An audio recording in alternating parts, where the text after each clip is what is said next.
Corso with the late bait and switch. All right, Reese, thanks.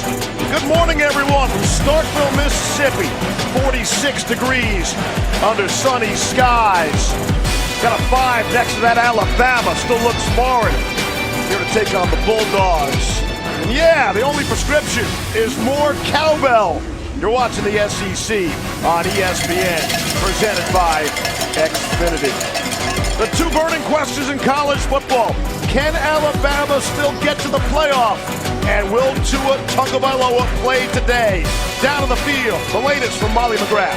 Yeah, Steve, Tua Tagovailoa was one of the last players out on the field for pregame warmups. He had both ankles heavily taped. He went through some mobility drills. He threw well on the run. And even though there's no official word on whether or not he'll start, coaches within the program told me that they would be shocked if Tua doesn't play today. And he was taking all of the snaps with the first team, so all signs point to Tua being the starter, Steve.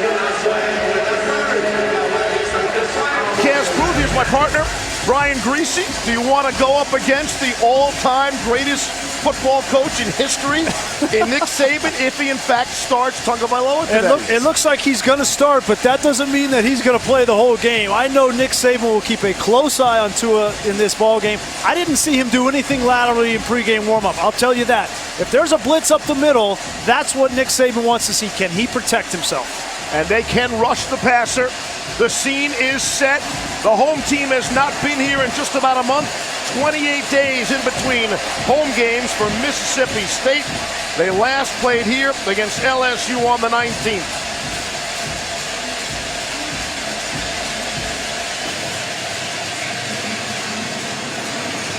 And we'll find out immediately whether Tagovailoa starts at quarterback today for Alabama or not, as Mississippi State won the toss and they will defer. Jace Christman puts it in the air, and a flag immediately.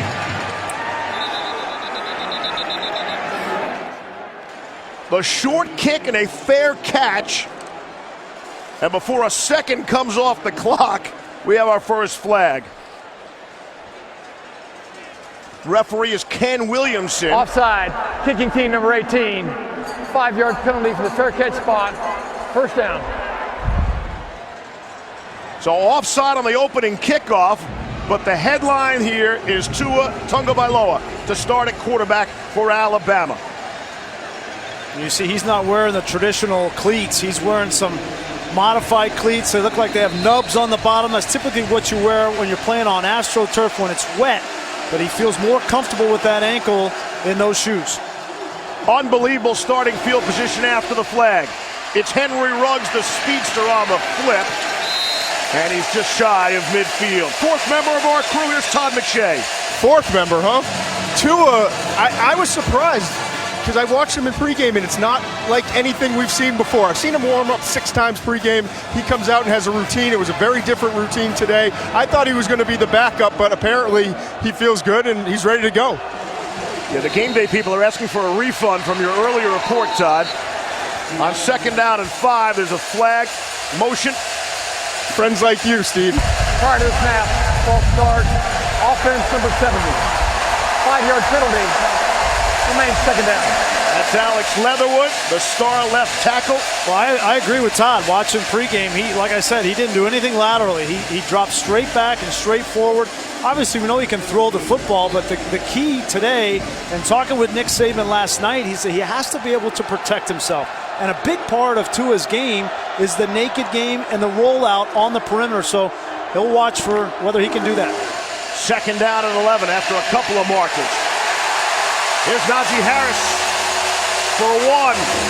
Jaden Crumity and Chauncey Rivers make the stop. And the other thing that Nick Saban said to us is that there were 2 options. It was to start Tua and have Mac Jones capable of coming in, or go the opposite direction with Mac Jones and then break the glass in case of emergency. I think we're going to see Tua as long as this game is tight, but I really think Nick Saban wants to bring in Mac Jones if they can get a significant lead. Third down and 10, push back to their own 45. Tennyson in motion, the tight end. Good protection. And the throw is a beauty of a ball. Jerry Jeudy And Tagovailoa just laid it in there perfectly for a gain of 38. Wow. You know absolutely where Jerry Jeudy is going to be. He's going to be in the slot. He got a matchup here on a linebacker. That's Errol Thompson at 250 pounds. And Tua Tagovailoa identified it right off the bat. Bama goes quickly back to Harris. Crashes down to about the 10-yard line. Tyler Williams the tackle. It's a gain of 7 on the play. Look at Jerry Jeudy. He gets free access in the slot, and you can't defend a guy of his caliber with a linebacker. Harris again, picking his way down to the goal line and in for the touchdown. The signal on the field is touchdown, Alabama. And that didn't take long. And Tagovailoa looks just fine. That's exactly what they wanted to see from Tua. Stay in the pocket, protect him in the pocket, allow him to throw the ball down the field. They get Jerry Jeudy, their best player, matched up on a linebacker. Great scheme in the first 15 from Steve Sarkisian. The ruling on the play is a touchdown. The previous play is under review.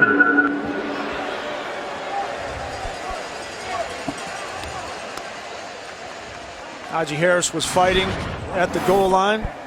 Got a good view from this angle.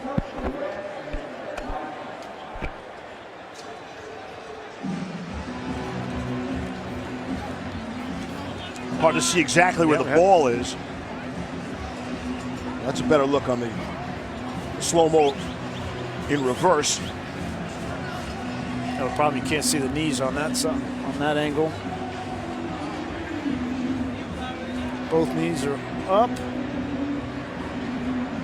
Yeah, I don't see anything on that that's going to overturn the ruling on the field of a touchdown. If it stands, it is the 7th time in 10 games Alabama will score a touchdown on their opening possession. And they have won 32 consecutive games when doing just that. Quick review. After further review, the ruling on the field stands. Touchdown. What a response from Alabama. After last week, you wondered how they were going to respond, right? That was an emotional game. And the thing that was interesting from Nick Saban in talking with him last night, he felt like they were too emotional at the start of that LSU game. He mentioned the word anxiety for his team in the locker room before the game. And what a difference this is to come out and execute flawlessly on your first drive offensively with questions about your quarterback in a hostile environment to go right down the field and score. Joseph Bonas, extra points, missed one last week, nails that one. Should point out that's out of the hold of Mac Jones. Tua will hold when he's 100%, but Mac Jones the holder there. 7-0 Bama. And this is the Jeudy big play from midfield. And, you know, I think the defense, what you're trying to do is play a two-deep defense, right? And that's the Tampa 2 where you run the Mike linebacker right down the middle of the field. That's good in theory, right? It's good on the chalkboard. But when you put the speed of Jerry Jeudy out there and the accuracy of Tua Tagovailoa, that linebacker has no shot. So really what Not even Derek Brooks has a shot at that. Really what you've done, Todd, is you've put one-on-one with a safety in Jerry Jeudy, and that's not going to work. To me, you got to come up and press and be physical with Jerry Jeudy and get him off of the timing of a route to have any shot. That's the only way to defend him. He's so quick. He's the best route runner. Honestly, he's the best route runner I've ever seen in college football. And his ability to get in and out of breaks is great and special, but against a Tampa 2 defense where you give him a free release, you have no shot. And football IQ off the charts for Jerry Jeudy. So Mississippi State will get the football for the first time. And the fair catch signaled for at the 6. They'll bring it out to the 25, down to Todd. I think one thing you have to look for Mississippi State is they've got to get great production and versatility out of their running back in Kylie Hill. You saw last week against LSU, Clyde Edwards-Helaire was unbelievable. Number 22, I mean, he showed power, he showed the ability to run, but he also showed the ability to block and catch the ball out of the backfield. And that's one thing they're looking for from Hill. He's capable, but he hasn't done a whole lot of it. You see the numbers a couple of weeks ago when they housed Arkansas 54-24. Mississippi State comes off their bye week. Extra preparation for Alabama. Intercepted. Picked off by Shane Lee. and that's how Tommy Stevens comes out throwing. He is picked off immediately by the true freshman, Shane Lee. And all going right early for Alabama.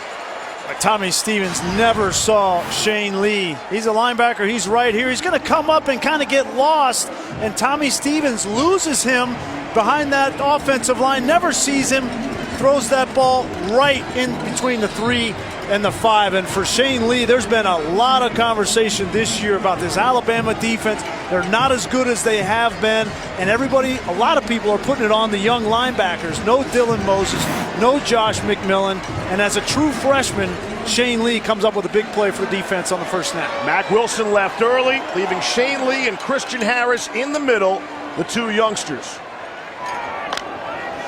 Off the sudden change, Tagovailoa comes out throwing, and wide open, it's Harris out of the backfield. Touchdown, Alabama.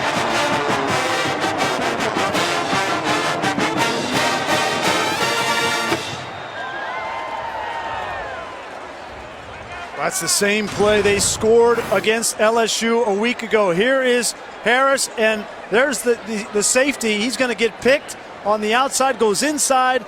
Nobody goes with Harris to the outside. He caught a back shoulder throw against LSU for the touchdown last week. This time he's wide open.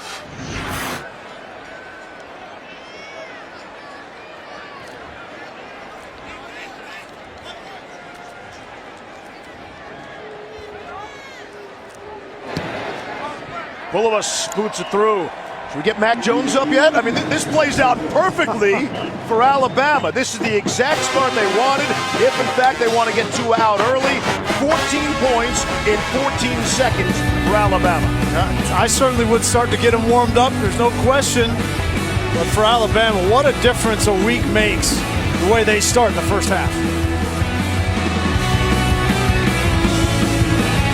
ESPN welcomes you to the following presentation of the Southeastern Conference. You can check out our alternate angle Skycam coverage. Today's game streaming live on the SEC Network and the ESPN app. Check it out, give you a different angle, different view. Same great commentary and analysis. my favorite. We hope. 14-0 Bama. Isaiah Zubra, again, a fair catch. Out to the 25 to bring it. Here's Matt Barry.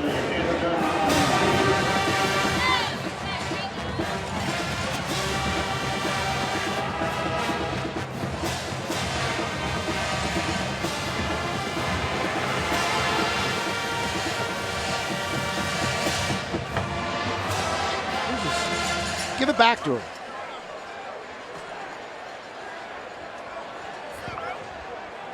Very nice, Matt Barry. Be with us all afternoon, keeping you updated on everything going on around the college football world. Imagine this score is resonating early. Kylan Hill, the leading rusher in the SEC, and Mississippi State will look to settle things down with Tommy Stevens. Of course, the transfer, Penn State, rock solid in there, when healthy, and we are told this is the healthiest he's been all season long. Yeah, it really has. He's fought the injury bug, and before I could get out his keys to the game or protect the football, he already has an interception, but his game needs to start with running the football. A physical runner at 235 pounds. He's the 1-2 punch with Kylan Hill. They've got to get that run game going early. That's Hill. They motion back into the backfield. Now split him out, and Stevens will take off. Has first down yardage and then some. Tommy Stevens can do this for you. And he'll be marked just shy of the Alabama 40. It's a 27-yard run on the quarterback draw. And when you motion Hill out, that takes the linebacker out. Then there will be no linebacker left on the inside. That's a really well-designed play from Joe Moorhead, and reminds you of Nick Fitzgerald, right? Big, physical quarterback that can run. Bit of a calming influence now for the home team. See how they respond. Give it a Kylan Hill. That's always a strong play. Up the middle for 3. Shane Lee and Anthony Jennings for Bama make the stop. Be a lot of fun to watch these Alabama defensive backs try to tackle this big fella. Xavier McKinney, Shaim Carter, Jared Maiden. Those guys are going to have to make a couple of business decisions in this game.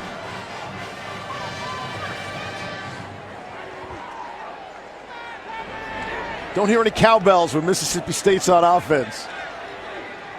Second down and 7. Just discipline. Yes, discipline from the home crowd as the stadium fills up with the early 11 a.m.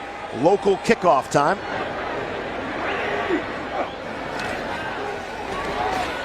Try to run against the blitz, and Hill for a couple. Christian Harris made the stop. Sent Anthony Jennings around the outside. And these fans, they're always ready for the Alabama team when they come to town, but they haven't had a game here in 3 weeks, so they certainly are ready for this one. It's about a 50-mile drive, we were told.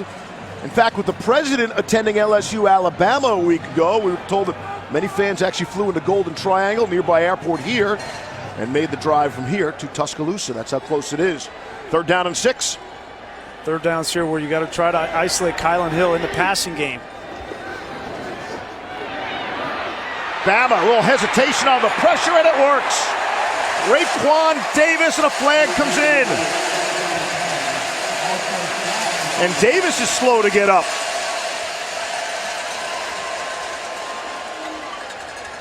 If the sack stands, it's a loss of 7.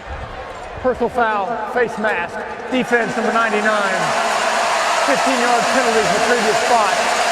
Automatic first down. It's like Davis got the worst of that exchange, and he's the player the face mask was called against. Yeah, it really bails out Mississippi State here. Nowhere to go with this football, and Tommy Stevens just trying to extend this play. Raekwon Davis gets in there and gets a big fistful of face masks. A good call. And a first down at the 22-yard line now for the Bulldogs. Penalties have been an issue. This Alabama defense has allowed 24 first downs by the opponent due to their own defensive penalties. That's tied for the most in the SEC with Auburn. Fedarian Mathis checks in, replacing Raekwon Davis. We'll keep an eye on that. First down and 10. Here's Stevens. Throws. And a completion. It's Hill out of the backfield. Gain of 18. And that's something Mississippi State wants to do today. Get the ball in Hill's hands, but out of the backfield. Yeah, that's the one they want, right? This is what Clyde Edwards-Helaire did, right? You get matched up here on a corner route. They scored last week on that. They identified this as a weakness in Alabama's defense, and Kylan Hill delivers. 2 tight ends in for Mississippi State. First and goal now from the 3. That's going to be a big key all day long with Hill. They've got to get him involved against these freshman linebackers.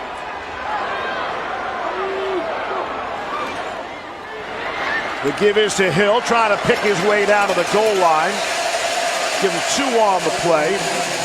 Shane Lee and Justin Aboigbe make the stop. So I asked Kylan last night, I said, I know you saw that game, right? And Edwards-Helaire catching all those balls and having that impact. And I said, can you do that? And he said, no comment. You're going to have to wait to see tomorrow. Yeah. He had a big smile, though, didn't he? Yeah, he did. And he was rubbing his hands together, too.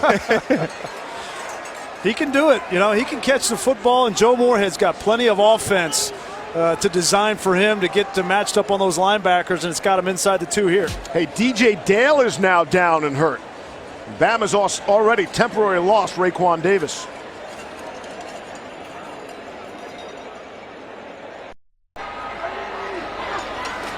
Back just in the nick of time, and a handoff to Hill for the touchdown. There's the signal.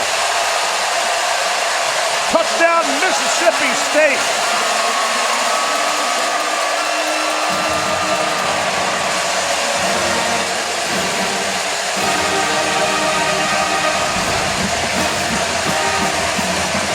Wasn't blocked particularly well, but it's really nice job by Kylan Hill of finding a crease, just getting inside of Shane Lee, the Mike linebacker, and it looks like he kept the knee off the ground and the ball crossed the plane.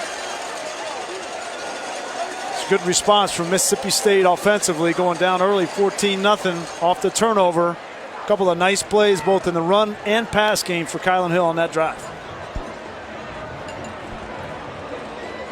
And for all the confidence Alabama got from their 2 scores quickly, coming off the LSU loss a week ago, the Bama defense has to be feeling the effects a little bit. Some concern there. These are always so hard to tell, these angles with a lot of bodies in there on the goal line. That's why the ruling on the field is so important in these situations. It's very rare that they overturn these calls. Looking at the ball. Really? His elbow down before the ball crossed the plane. You see the ball there? Yeah. You got good eyes. After further review, runner was down with the ball at the 1 foot line. Therefore, it'll be 3rd and goal at the 1 foot line. Ball will place on the left hash. The clock will start on the ready for play signal. So they do reverse it, and it's 3rd and goal. Yeah, they could see the ball. Yes, they could as well. That's big. I mean, there's no giving here on 3rd down. You would think it's probably 4-down territory for Joe Moorhead here at home, down 14-0 quickly. But this is where Tommy Stevens at 235 pounds becomes a weapon.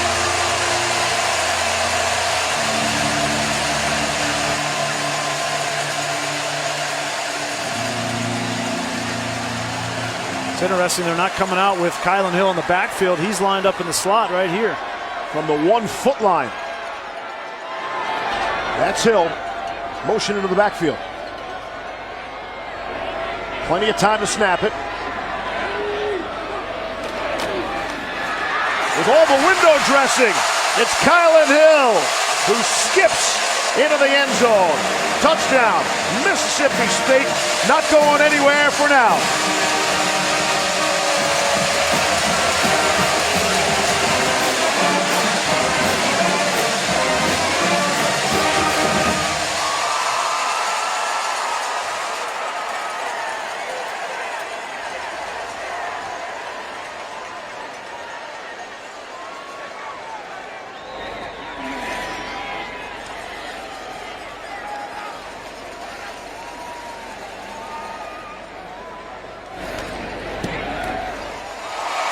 Freshman, the junior from Houston, puts it through.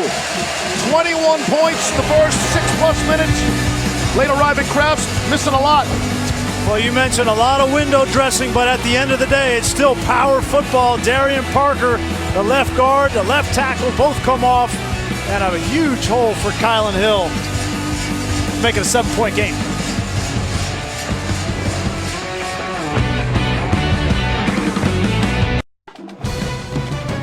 ESPN College Football is presented by Xfinity. Get the ultimate in-home Wi-Fi experience with Xfinity X5. And in part by Mazda. Feel alive. Well, some early game strategy already unveiled. Clearly, Mississippi State does not want to kick it deep to Jalen Waddle. No, he's going to pooch kick it pretty much on every single time. That time he pooches it down to the linebacker. That's a smart decision. Christopher Allen. The first pooch kick went on the other side of the field to Bolden, who's a receiver, but they're just not going to give it to Jalen Waddle, and I agree with them 100%. Yes, but give him the ball on the 30-yard line. You can't have the ball at the 40 or the 45 like the last time. That's where the strategy was flawed. There was a penalty, but that is an interesting call. A ton of respect being shown towards Jalen Waddle's return skills. I wouldn't kick it to him. I wouldn't punt it to him. That's what Joe Moorhead said. We're going to sky kick it on the kickoffs, and we're going to flip kick it on punts. Yep. We just can't give him a shot.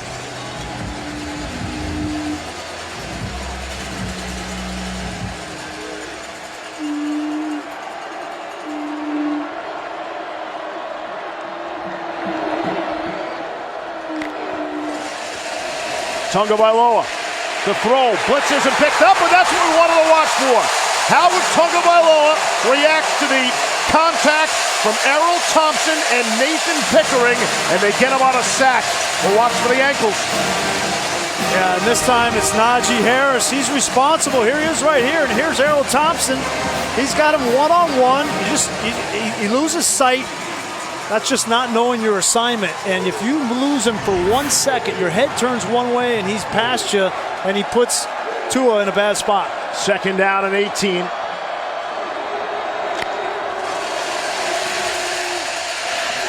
Tagovailoa missed his target there. A flag comes in.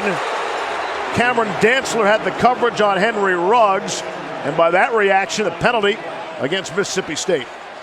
This is exactly what they want Cameron Dantzler to do. Be physical and bump and run on the receivers. Pass interference, defense number 3. Kennedy will place the ball at the spot of the foul. Includes an automatic first down.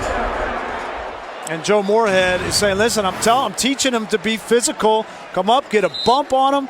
You just can't hold him. He gets the arm around. If that ball wasn't in the air, I don't think they call that. But that's exactly what they want Dantzler. Dantzler is up to the task. He's one of the better corners I've watched on tape in the SEC. It'll be a fascinating study to watch him against Judy today. From the 30, here's Harris, able to turn the corner. And he's crashed out at about the 44-yard line.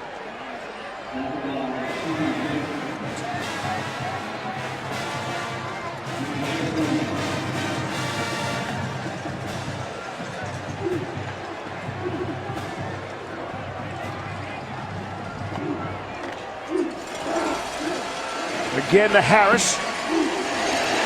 And that'll go for a loss on the play. C.J. Morgan lost to 1. Here's Matt Barry.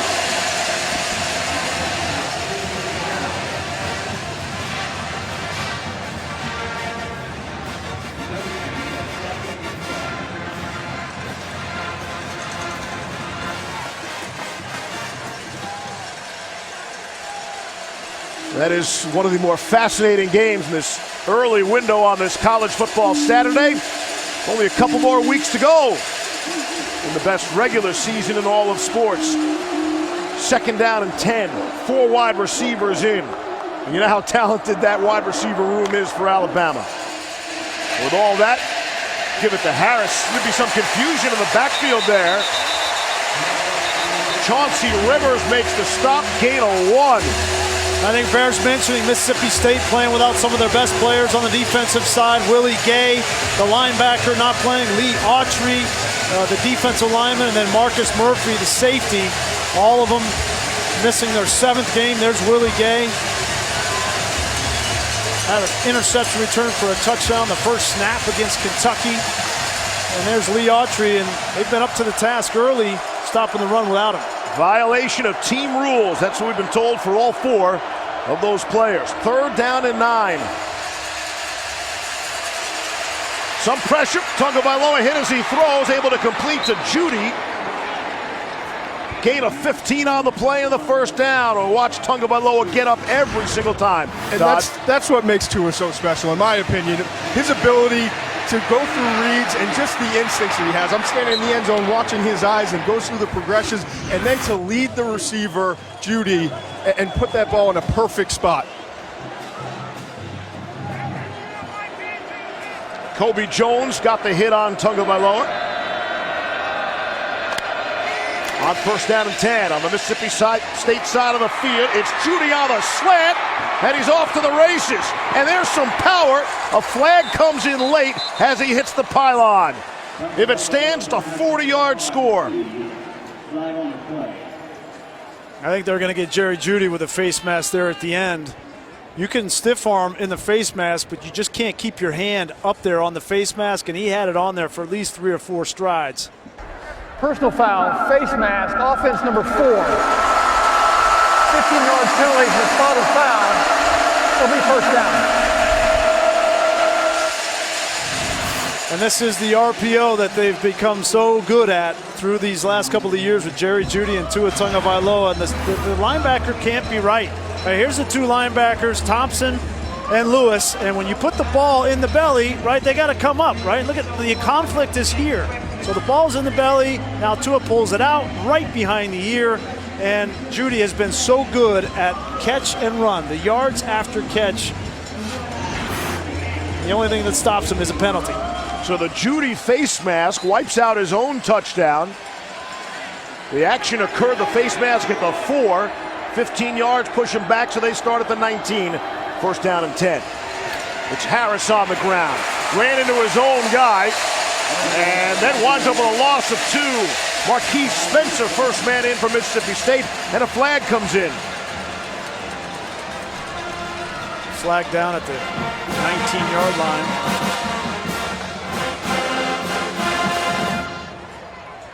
I Alabama wants to get this run game going. Najee Harris has been playing better. After the play was over, personal foul, late hit, offense number 69. The penalty is 15 yards from the succeeding spot. The down will count. It's second down. Landon Dickerson, one of the leaders up front, not leading in particular fashion on this play. Yeah, guys on the ground, and just never hear that, a late hit on an offensive player. That's pretty rare. I mean, that I would have kept my flag in my pocket on that one. So again, Alabama had what they thought was a touchdown. Instead of the points, they want to put second down at the 37 after a couple of penalties. Self-inflicted wounds. Tagovailoa to Harris out of the backfield to get a lot of the yardage back. Slips a tackle to gain a 23 on the play. Well, Errol Thompson's having a tough go here in the first quarter. You know, they're putting a lot of stress on him, both in the RPO game, as we just saw, and now they're going to get him matched up right here on Najee Harris. And so he's got him. He thinks he's blocking. Right here, he's blocking. Now he slips out at the very end. That's just very difficult to cover. When you fake to a back, it looks like he's blocking, and then he releases in the pass route. That's as hard as it gets on a linebacker. That's Major Tennis in the tight end, bottom of your screen, on 3rd down and 5 at the 14 of Mississippi State. Tagovailoa tried to hook up with Waddle on the slant, and a flag comes in. Could see that coming. Fabian Lovett dropped out. Pass interference, defense number 32. The penalty will place the ball at the spot of the foul and includes an automatic first down. That's Brian Cole they got. I was saying Fabian Lovett, the nose guard, dropped out, and he looked like he got underneath that route and may have tipped that ball. If it was tipped, then you can't obviously have pass interference. Did you get a finger on this ball? That's tough to tell. First down. So penalties have taken over on this drive for both teams. Tagovailoa to throw for it. Devontae Smith, ball on the ground, and it's picked up by Henry Ruggs. In perfect position, bails out Bama. Looked like it was Jaquarius Landrews. Sorry, that's Williams, 13, that forces that fumble, and Ruggs in good position. Great tackle by Williams. That's what you got to do, right, Todd, against these skill receivers. Tackling in space is probably the most important thing. And Mississippi State is 127th in the nation in terms of giving up yards after the catch. So it's a struggle for them, but so far they're showing some life. Well, the yards after catch, Steve, have been in the middle of the field, and it's been on the linebackers in particular. From the 5, Harris trying to run it in there, and second effort, he will get there. Touchdown, Alabama. So in the end, they get the score anyway. There's a whole lot of extra work for the Crimson Tide. And it doesn't look like Mississippi State has much of a chance when they get down inside the 5. It's been Najee Harris predominantly, and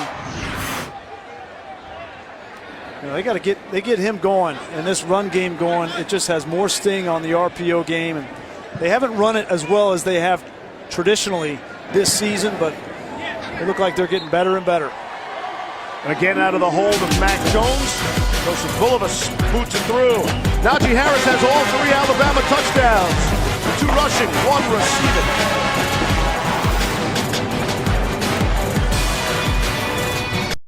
Tonight, a lot of Alabama fans will have their eyes on this one. 1-loss Oklahoma, undefeated Baylor.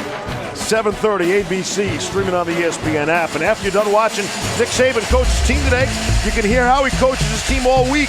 It's detailed. Nick Saban, available anytime on ESPN+. Chance to get in a room one-on-one with Nick Saban. Get some of his genius. We talked about last week's game against LSU, and they were doomsday. They were in big trouble right from the opening start. 3 critical mistakes. We send it back to Matt Barry.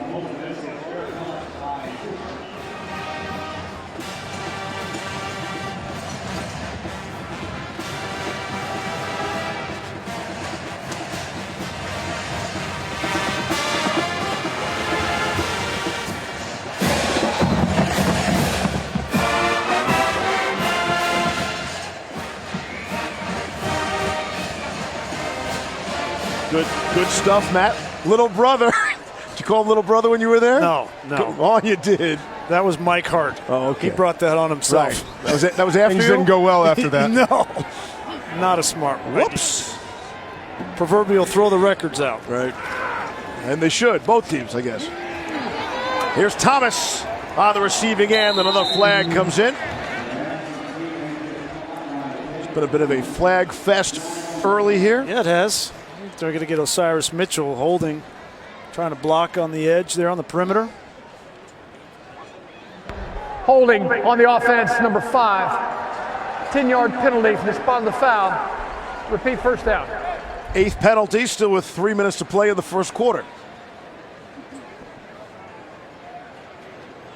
You know, Grease, you mentioned, difference a week makes, right? Obviously, they're not playing LSU talent this week, but those were self-inflicted wounds by Alabama a week ago. Tua's fumble. Yep. They get the interception with 12 men on the field. Then the snap goes through the hands of Piron, the young punter. Right. I've never seen a worst first half of a first quarter by Alabama at home in a big spot. Yeah, and then the interception right before half by Tua, and they come out in the second half. They outscored LSU 28-13 in the second half. Gibson, his first touch, will go for a loss. Shaheem Carter, the stop, loss of 1 on the play. All that being said, Alabama did not lose that game last week. LSU won it. LSU was the better team, and yes, Alabama came out, but it's the first time I've heard Nick Saban, after a game like that, talk about walking through the locker room before the game and seeing the look in his players' eyes and being concerned about the emotions. He tried to take as much of the implications of that game off their plate a week ago, and it didn't work. And they came out, they were anxious, and they were nervous in the first half of that game, there's no question. 2nd and 20. Mississippi State. Here's Tommy Stevens. Take a deep shot down the middle of the field and hung up too long for Osiris Mitchell. Trevon Diggs running with him step for step. Oh my gosh.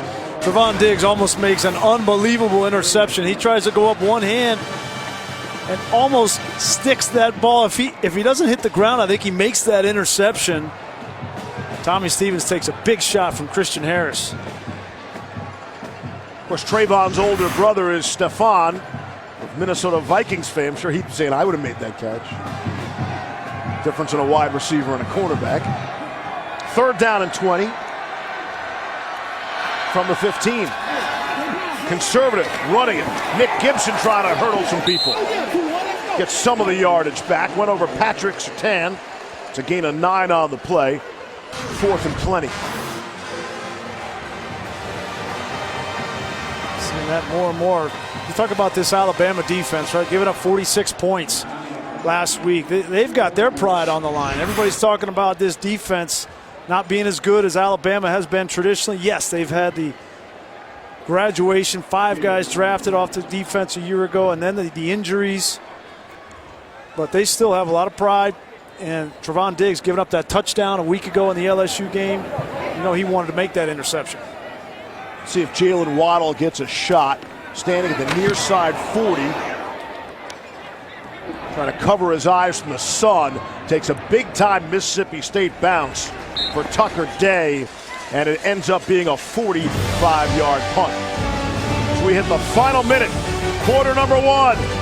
We wondered if he played. Well, he's playing well. More Tua when we come back.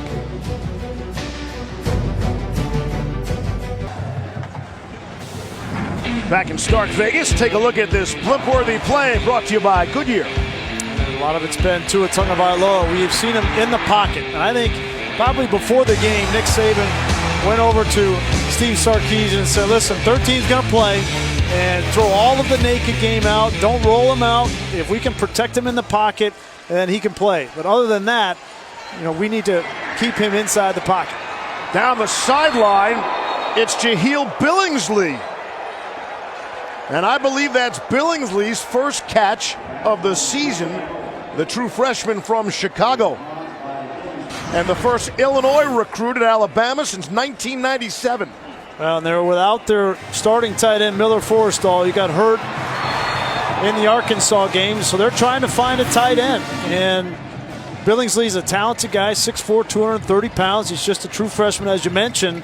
But they don't have a reliable pass-catching tight end right now. They've got some big physical guys that can block, so Billingsley's got an opportunity. Look at Tua, 8 of 8 already. Here's Brian Robinson on the ground. His first carry. And pushing it ahead. Should have enough for the first down. We'll see where they spot it, maybe a little short. Here's Molly in the final seconds of the quarter. Well, Steve, Alabama may be giving Najee Harris a little bit of rest. He's been their workhorse today, and he's been a little banged up. Medical training staff was cleaning off a lot of blood off of his arm, and they wrapped that arm for him. He's had a big quarter, Najee Harris has. He's got all 3 touchdowns for Alabama. An eventful first quarter. Tua looks just fine so far.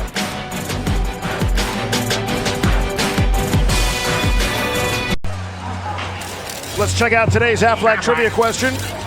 Which left-handed quarterback has thrown the most touchdown passes in NFL history? Oh, it's a good one, right? So in pregame warm-ups, I threw out, Steve Young, yeah. Ken Stabler. The Snake, yeah. Yeah. Jim Zorn lefty? Yes, okay, left-handed. So, yeah. And I was told I was incorrect on all those. Here's Brian Robinson, the ball carrier, gain of 6. You want to give Greasy a chance to guess? I'm going Stabler. You would have gone Stabler? I would have gone Steve Young, yeah, but I think you got to go further back probably. Boomer, yeah, Boomer. Not that far back. Boomer Esiason.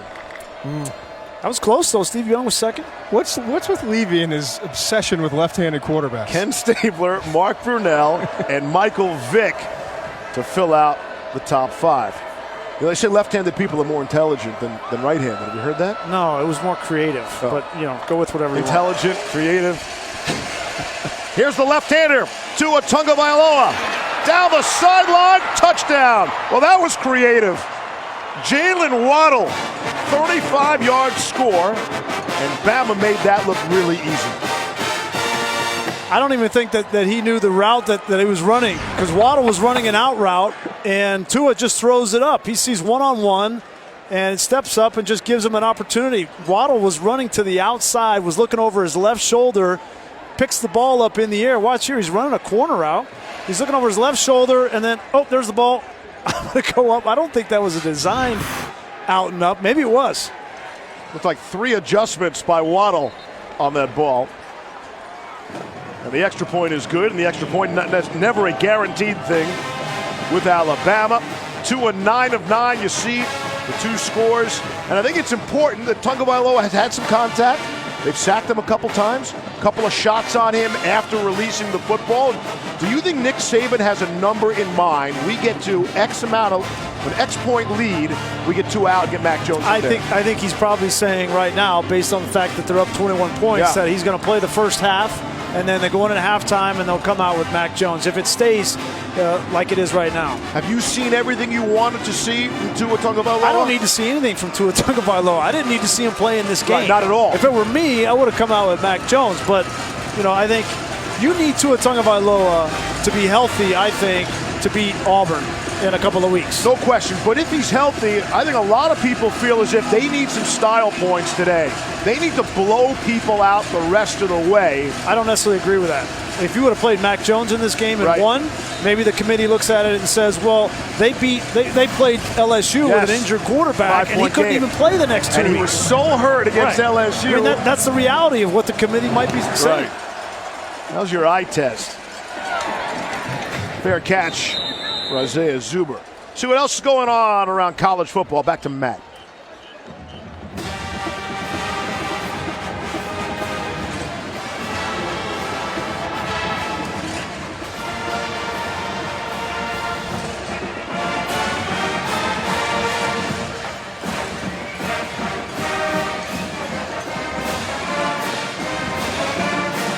Back and forth we go. Indiana's a fascinating story this season. Yeah, done a nice job there. Tom Allen's done a great job.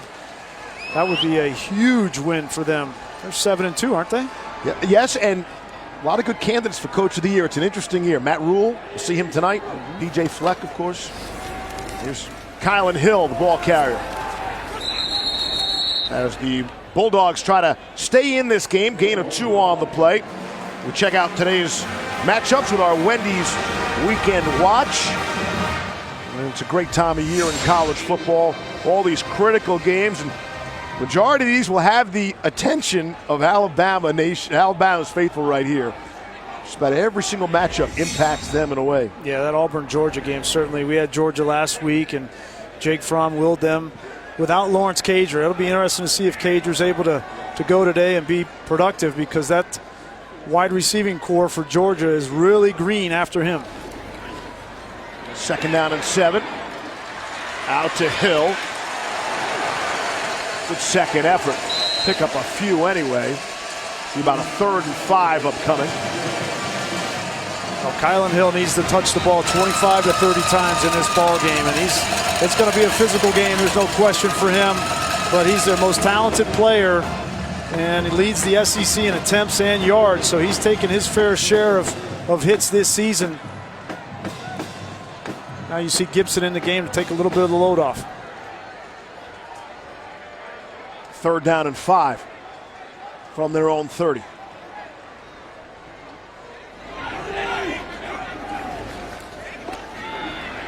Here's Stevens, steps and fires underneath to Stephen Guidry. He's shy of the 1st down. Xavier McKinney made sure of that. 4th down. And Alabama just decided to play zone coverage there. Joe Moorhead was anticipating man-to-man. He calls a crossing route. And the problem that happens there, you have a crossing route, the crosser runs right into the zone defender. They come up, make the tackle, and force a punt. And they told us they were going to kick the ball high and try to not allow Jalen Waddle to return it. They were willing to sacrifice distance. See if they do that here. There's Tucker Day, back to punt. Got a good bounce the 2nd time around. Went for a 45-yard punt. In the air, on an angle. See how he stays in bounds. It does not. That's out of bounds. That's a great punt. But that's what they're trying to do. Well, you have 2 choices. You either kick it high and not allow him the time to go to return it, or you directional punt it. That time, a great job punting it out of bounds. Goes for a 38-yard punt. More Tagovailoa when we come back.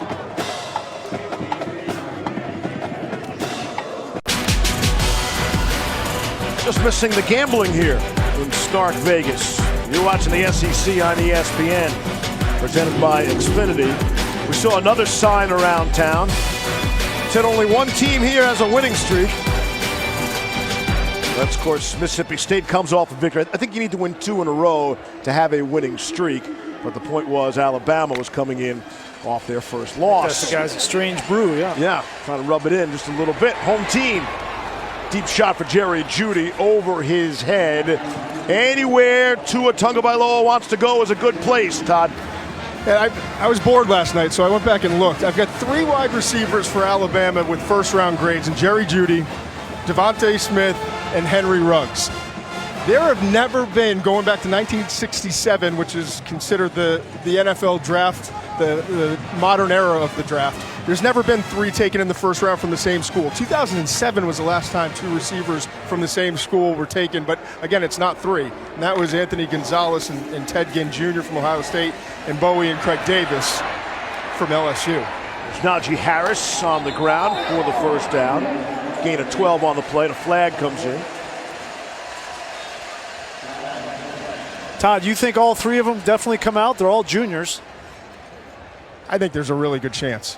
Yeah. I think Devontae Smith potentially could go back. Henry Ruggs, he's the fastest receiver in the country. After the play was over, personal foul, offense number 85. 15-yard penalty to the City spot. A 1st down had been gained, therefore it is 1st down.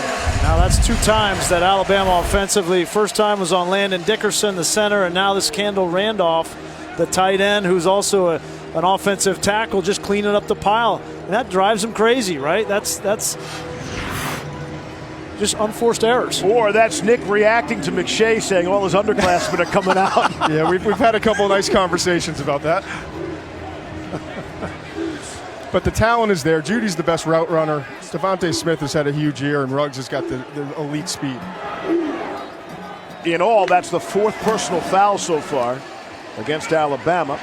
Here's Harris. But I think Nick would say if they're a first round, if they get a first round grade, he's got no issue with them going. That's his issue. So you have an advisory committee that sends you a note back if you put your name in, and they say you're a first round prospect, you're a second round prospect, or go back to school. Those are the only 3 grades they give. Yep. And he said to me, as we've talked about it, if it's a first round grade, I understand, and I tell the guys go get your money. But other than that, come back and let's continue to develop. Yeah, it's the Mac Wilson, right, that goes in the 5th round, and he knew it going in. Here's Tagovailoa. He's crunched down, took a shot, and Jaden Crumedy. No gain. So you hold your breath, right, when there's nobody open and he starts to scramble. That you don't twist that leg. That's the risk you're taking with leaving it in there. And Western Carolina is up next on the Alabama schedule for the game at Auburn. 3rd down and 11. Haven't heard the cowbells in a while. Getting loud.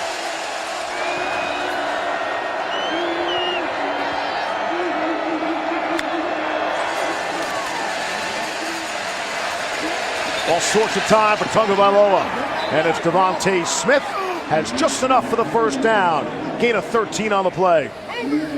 I'm surprised that Mississippi State's not bringing a little bit more pressure on Tua Tagovailoa. I get it. These guys are quick on the outside. You're going to play man-to-man anyway. You might as well bring some pressure. But if you let Tua Tagovailoa sit back there with nobody in his lap and throw the ball, you're asking for trouble. Bit of a high snap. Tagovailoa able to bring it down. And Harris, maybe a loss, maybe back to the line of scrimmage.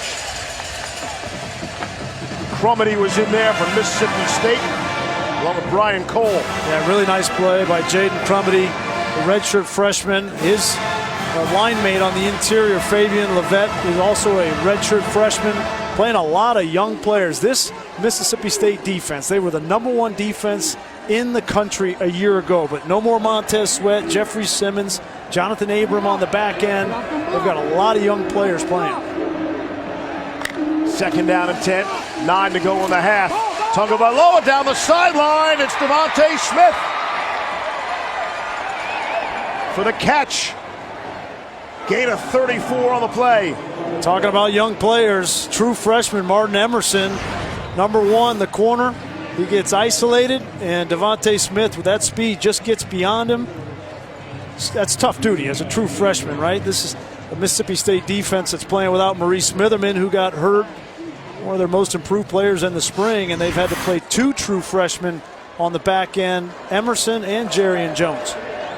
So Brian Cole refers to them, Thing 1 and Thing 2. Those are their uniform numbers. On 1st and 10. Tagovailoa just too far out in front of Devontae Smith. 2nd incompletion for Tagovailoa.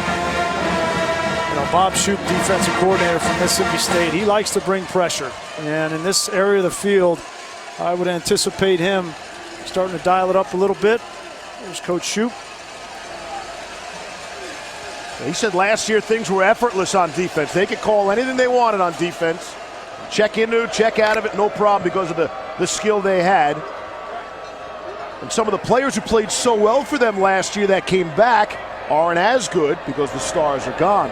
More's falling on their shoulders, like Errol Thompson in the middle. Tagovailoa to Judy underneath, and he'll be pushed back. Aquarius Landrews, a stop, forward progress, gain of 3. Nice job coming up, C.J. Morgan and Landers, as you said. That's what you have to do. Force them to throw the ball short, come up to make the tackle, and bring up a 3rd and long situation where you can bring some pressure on 3rd and 8.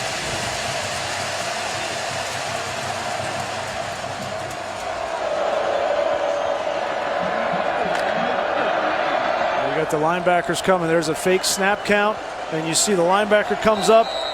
Tua sees it, looks over to the sideline. And right now, Bob Shoop saw it, and they were going to audible, so Mississippi State decides to take a timeout. And we'll take it with them. 7:38 to go in the half. Bama by 3 scores.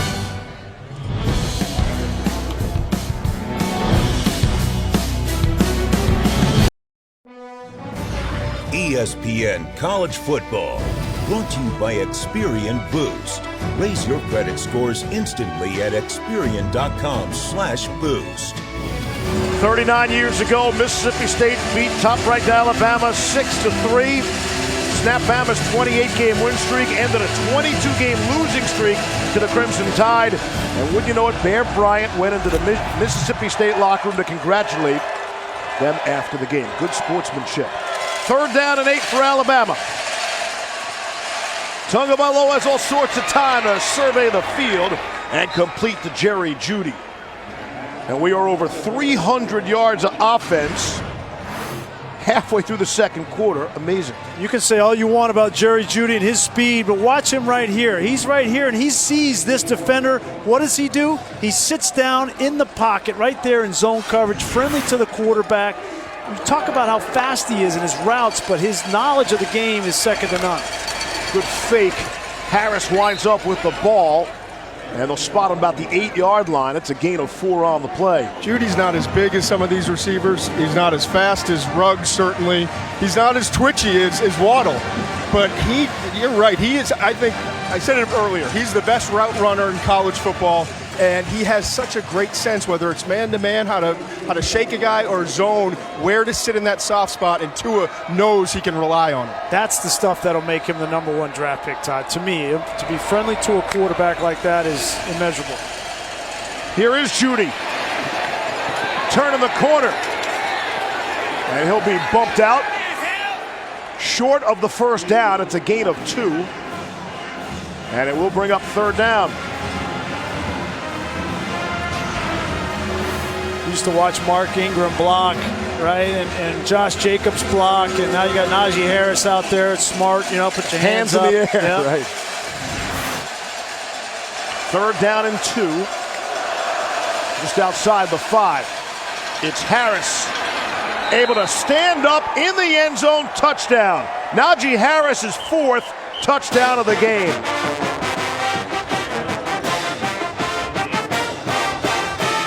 That's just way too passive for Mississippi State defensively. You got guys that are in the end zone. You got 3 linebackers that aren't coming up and taking on blocks. Lewis gets blocked. Thompson gets blocked. And he just walks into the end zone. That's way too easy. 5 possessions by Alabama, and they've been perfect. And on this afternoon, even the extra point goes through. Again, Bama coming off the game of the century this season. Last week, at home against LSU, got off to a horrendous start. Trailed 33-13 at halftime. And then wound up outscoring LSU in the second half, 28-13. Outgained the Tigers 345 to 250 total yards in that second half.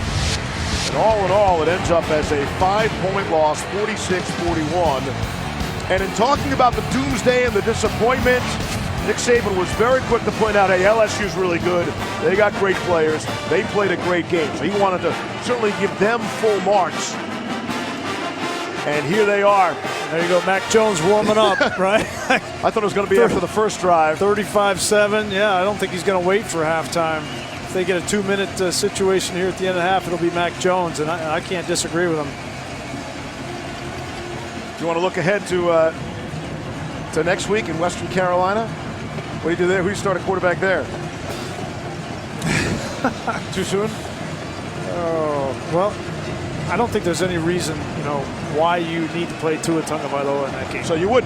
Yeah. And honestly, you would not have played him here today? I would not have. I would not have started him. And get him 100%. I would have let Mac Jones go out and play and see how it went and go from there.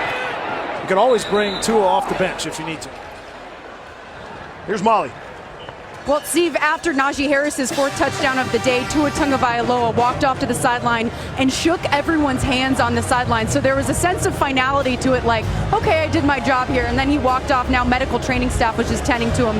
He has a little bit of blood on his right arm, but it looks like he may be done for now. We'll see as Mac Jones is warming up. Yeah, the arm is not the concern. It's the ankle. Of course, they're so worried about.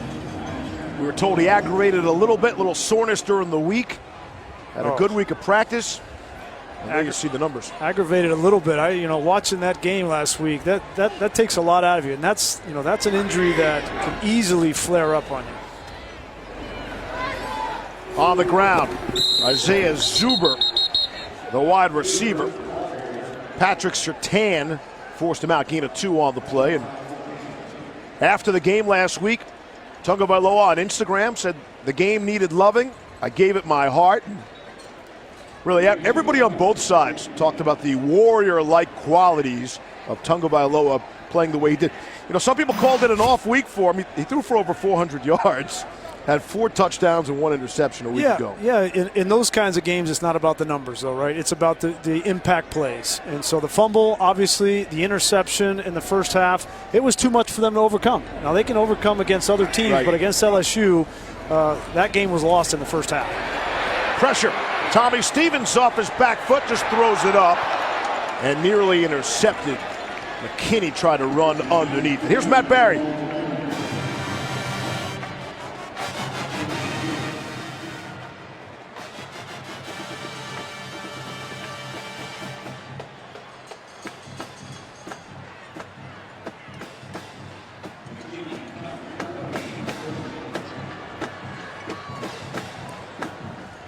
Tough year for TCU. Not used to seeing them in this position. Oh, well, last week against Baylor, it was 9-6. Yeah. And they were going to win that game. Deserved a better fate last week. Oh, my goodness. Sometimes, some years just doesn't go your way. Here's 3rd down and 8. Stevens under pressure. Was hit up high as he released. And down the sideline for Stephen Guidry. And there is a flag down. Stan had the coverage. I thought he took a shot up high. We'll see.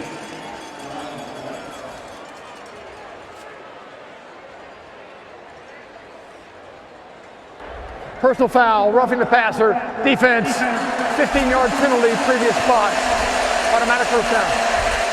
It's Xavier McKinney that came through, and that's a tough spot. What they're teaching these defenders, they're trying to get the ball, right? You're trying to block the ball so you're automatically high, and then when the ball is gone, you're still high, and then the hands hit the head, and they're going to call a personal foul. 5th personal foul against Alabama. And we still got 5 minutes left before halftime. Say what you want about Tommy Stevens. This guy is tough. He is taking a beating, and he just keeps popping up.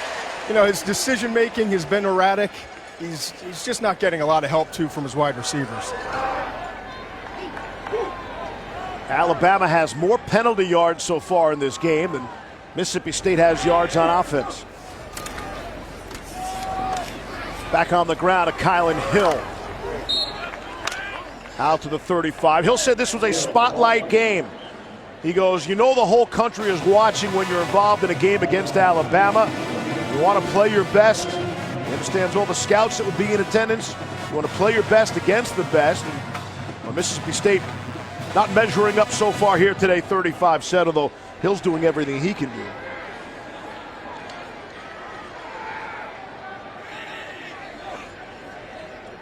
A couple of years ago in a night game here, Mississippi State pushed Alabama to the brink. And when they were hoping for some more Davis Wade magic here this afternoon. Not so far. Here's Hill again trying to turn the corner. And he will launch himself into Shane Lee and go out of bounds after the gain of 3. That's 3 tough yards right there. Well, he's going to compete. Kylan Hill, he's not going to back down from anybody. He was challenged by Joe Moorhead a couple of weeks ago. Challenged off the field. His talent on the field, but Joe wanted to see him prepare more. He said, listen, everybody's watching you and how you prepare for games. You could go out there and play well without the attention to detail, but you can't be great. And he challenged him in the last couple of weeks against A&M and Arkansas. He had 150 yards and 234 yards on the ground, and he's responded off the field as well. So don't be a ball carrier expert. Do some other things away from the football. And he's tried to do that. He said he answered the challenge. See if Zuber got a foot in. Say no, he did not. Out of bounds. Good effort there by Isaiah Zuber. It's the little things, too. The snap is just a little bit off to the left. It turns Tommy Stevens around, and then he's a little bit late on the throw. Yep, and that because he's late on the throw, the receiver is further towards the sideline, and that's exactly what happens is you don't convert.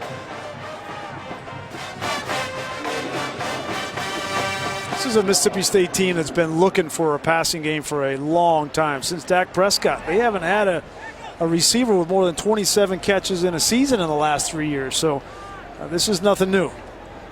There's Tucker Daly, former amateur hockey player, junior Nashville Predators. And Jalen Waddle will get a shot to return one.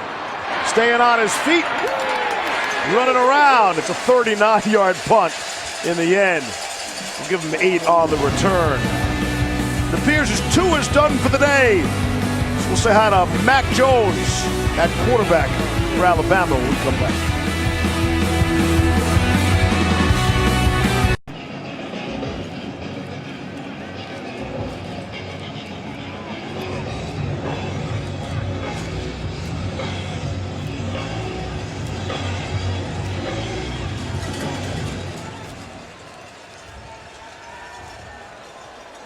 All right, Matt, we might have jumped the gun a little bit on putting Tua's day to bed. Tua Tagovailoa is still in there. That's Brian Robinson on the run for 6 yards up the middle. I think Tua might have been lobbying, and Nick Saban comes into the huddle here, and there's Tua. He goes over to Nick and says, hey, let me get one more. Just one more, Coach. What do you think? You don't see Nick Saban smile very often, but he cracks a smile here right there.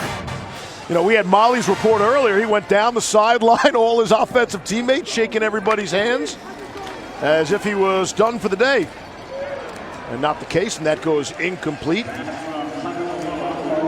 Pressure there coming from Brian Cole. Molly?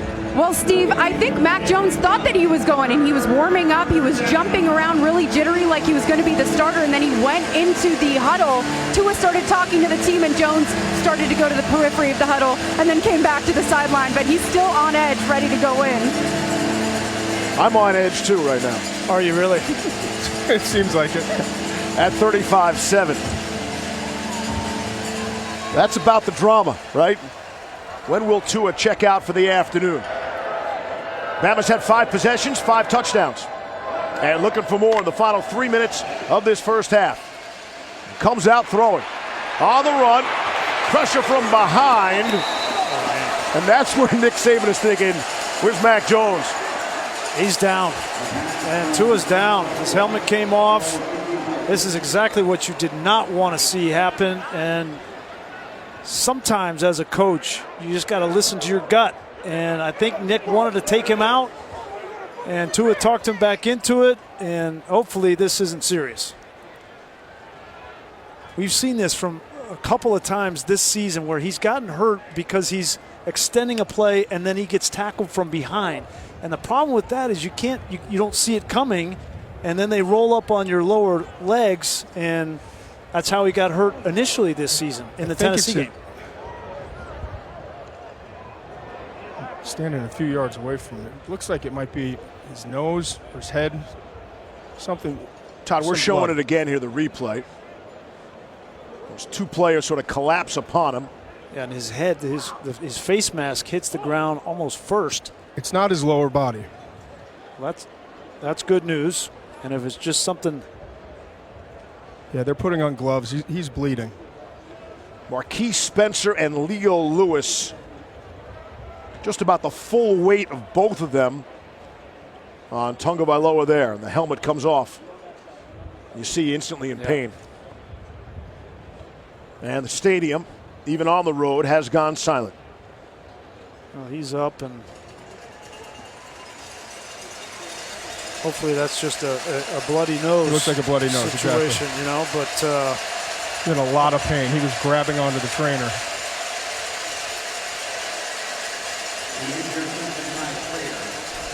Well, he's not putting any weight on that right leg either. Right. If it's just a bloody nose, he's walking off in a hurry. Yeah. Oh, boy.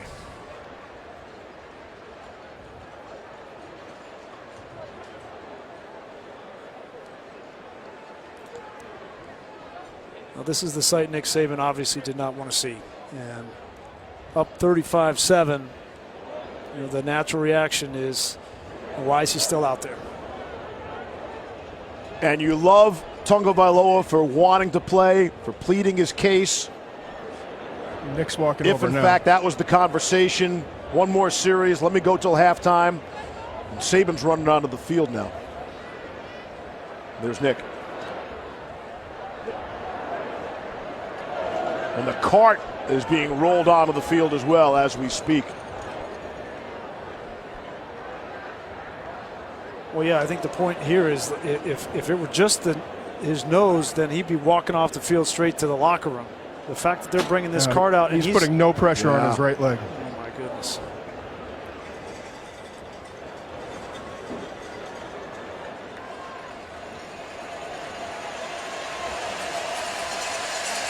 Mom and dad in attendance, as they are at all the games. And this is the video that is now being watched coast to coast.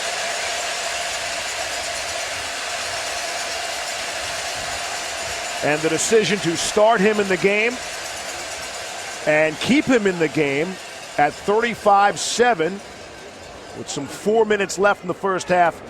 That will be discussed, dissected, and argued, certainly for this coming week, and maybe more beyond that.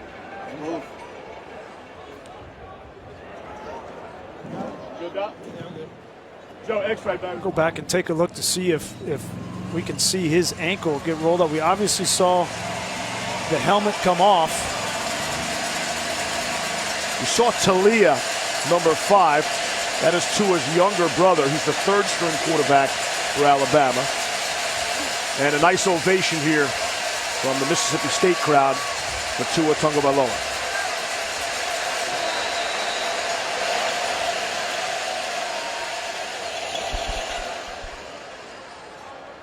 It's a 4th down.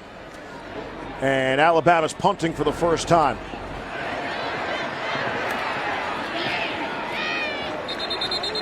Dedrick Thomas on the return after a 41-yard punt. But the story here, Tua Tagovailoa taken down from behind by 2 players. Bloody nose, unable to put any weight on that right leg. Carted off here today in Starkville. We'll be right back.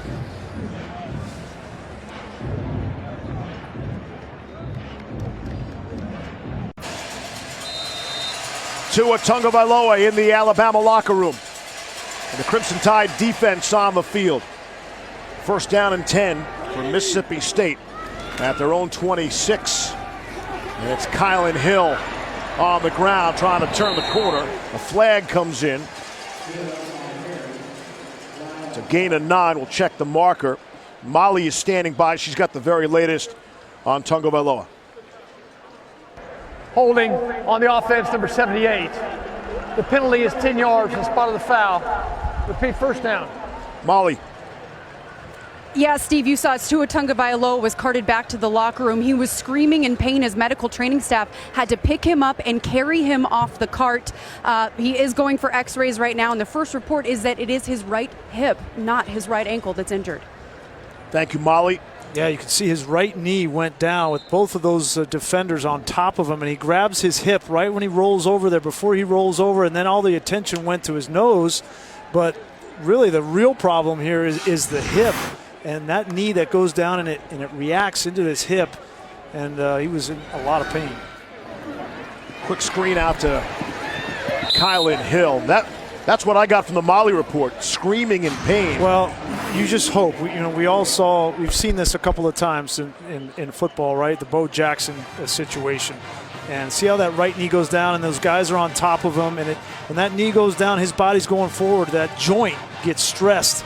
And see him grab it there, that's what I'm worried about. And hopefully it's that you see how much pain. He'd never put any weight on that right side. Yeah, the bloody nose is so secondary. And that's the same side he had the ankle injury on, but I don't think that's what that was.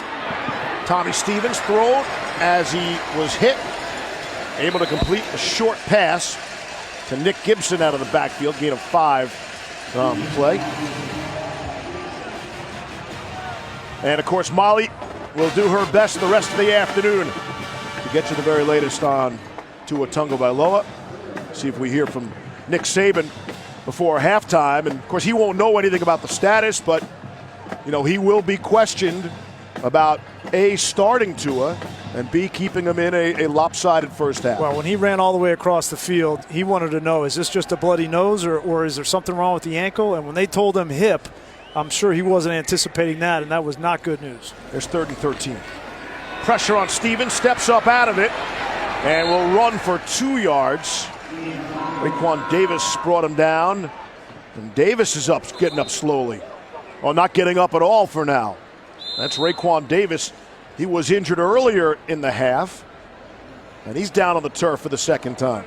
Boy, Raekwon Davis, they're holding that left ankle, and you know, one of their most talented players on the defensive side coming back. A lot of people thought he might leave a year ago. He made the decision to forego the NFL and come back because he said last year was not him. He wanted to be more of a leader this season. And with all the injuries that Alabama has suffered on the defensive side, predominantly at linebacker, be a big loss to lose Raekwon Davis. Here's 99. He's put absolutely no pressure on his left leg. Yeah, friendly fire. It was Barmore that came over and caught his left ankle underneath Barmore. Davis being helped off the field now.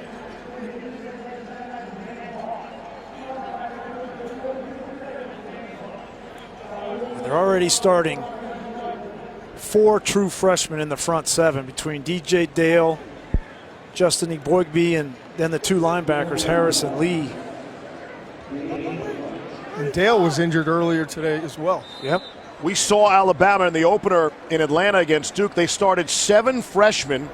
That was tied for most in the country, along with UMass. You never see Alabama and UMass in the same sentence.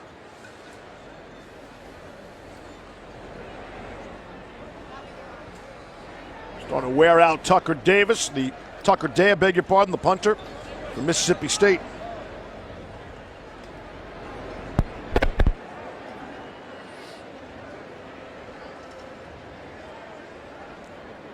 So we wind down the final 10 seconds of the half.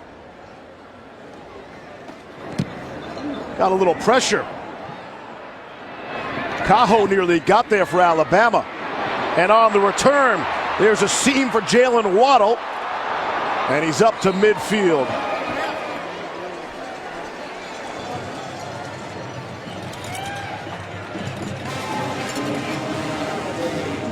So that is the half. And I can't imagine a worse half for Alabama in which they lead 35-7. That's a good point. Right? This score flashes around the country and you think it's all good for the Crimson Tide, and it's not. Down to Molly. Coach, what can you tell us about Tua Tagovailoa? Well, he hurt his hip, so I don't know anything else more than that. They took him in to look at him, so we'll see what's happening. That was going to be his last series. We were going to do 2 minutes before the half with him just for practice, and, you know, of course we got to block him better so he doesn't get sacked, but too bad.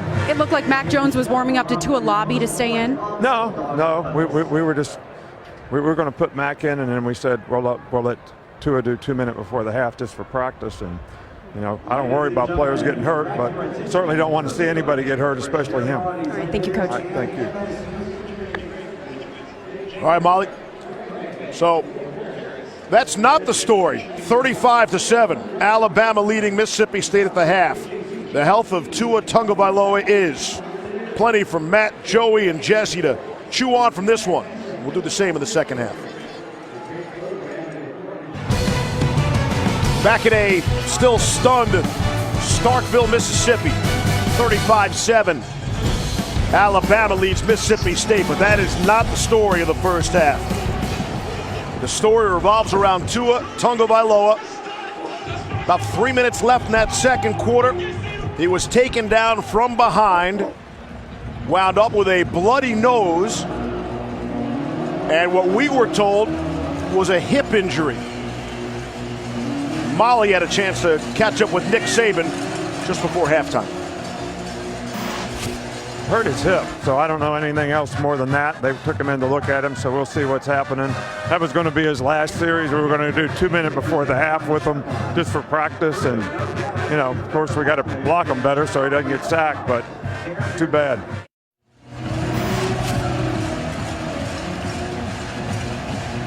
And we knew we would see Mac Jones at quarterback for Alabama. We just did not know when or the circumstances surrounding that. And Mississippi State will get the football first, regardless.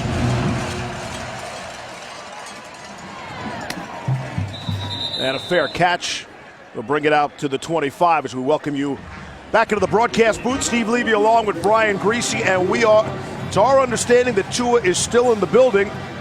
You know, we'd expect was carted off, maybe some x-rays, could go to a local hospital, but Tuscaloosa is only a 50-minute drive from here. Could get them right back home to all their own medical people. Yeah, I think the first thing is you hope for the best for Tua Tagovailoa. That did not look good. The hip is not something that you want to mess around with. So, you know, but hindsight's going to be 20/20. You know, everybody's going to have an opinion whether he should or shouldn't have been out there.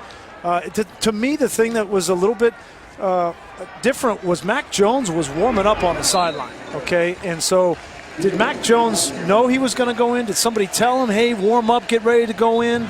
And then Nick make a change in his decision to give Tua, as he mentioned, practice in a 2-minute drill?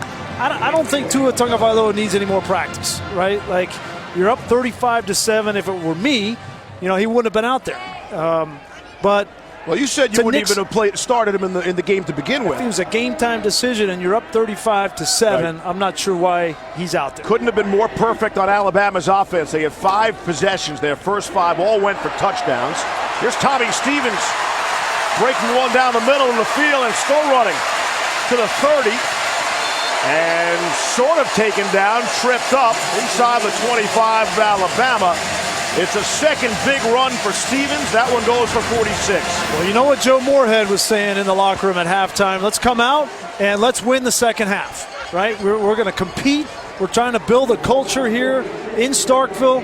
And on this first drive, they've come out and run the ball on the ground.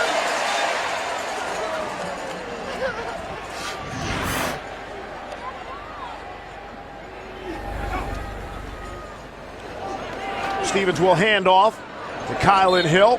Came in as the leading rusher in the SEC, just 1 yard there.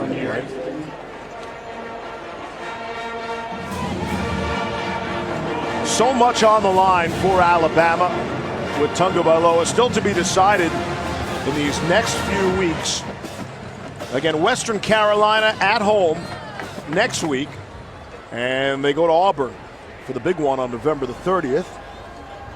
We've talked a lot about Tua, but their both starting defensive tackles were injured in the first half as well. DJ Dale and Raekwon Davis are out of this football game.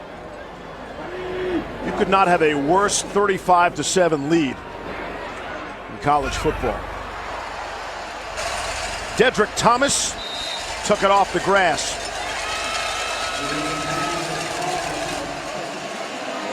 Todd. Guys, I went in to talk to Joe Moorhead at halftime. We usually talk right when he comes out, and I walked up the tunnel, and I physically just there. I looked up the tunnel, and the cart is up there, and there's a lot of Alabama security outside the door, and that door leads to where the x-ray facility is. So presumably Tua's still in there going through x-rays, and the cart is there to bring him where he has to go next. And that would speak to the severity of the situation. And again, you were trying to talk to the Mississippi State head coach. Exactly. Having nothing to do with Alabama. Here's Stevens on the run. And he's tripped up by McKinney, who's had a nice game for Alabama on that defense gain of 2 on the play. And bring up 4th down. Well, you see Joe Moorhead deciding he knows that both those defensive tackles are out. And so backups in, a lot of true freshmen up front for Alabama, and they're trying to attack them right between the tackles with their big physical quarterback at 235 pounds. And that's where Hill's been at his best. Some 80% of his yardage on the ground this season has been between the tackles. 4th down. And 2. Looks like a long 2. It is Hill. It is between the tackles. Try to reach for it, and I don't think he got there. Anthony Jennings and Christian Harris made sure of it. I think he's short. Well, you're not going to fool Anthony Jennings. He's just too experienced, too patient. He knew exactly what he was getting there. He held the end of line of scrimmage, waited for the ball to be delivered, and then made the tackle for the stop on 4th down. They don't need to look at it. They don't need to bring the sticks out. Not even close. And so despite the running of Stevens on that opening drive of the 3rd quarter, Bulldogs turn it over on downs. And we'll see Mac Jones.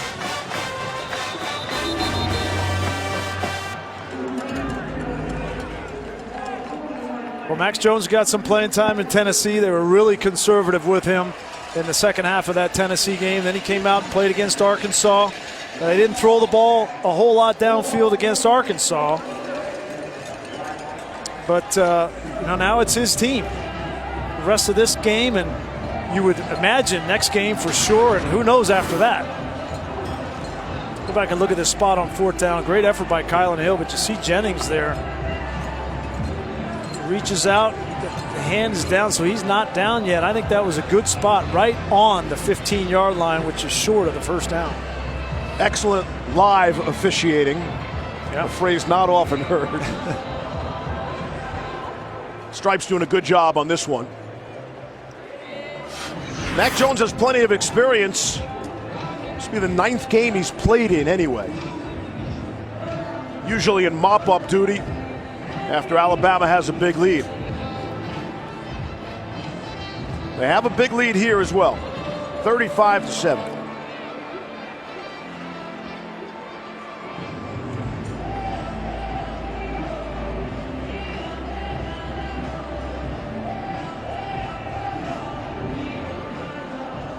After further review, the ruling on the field stands. It's 1st down, Alabama.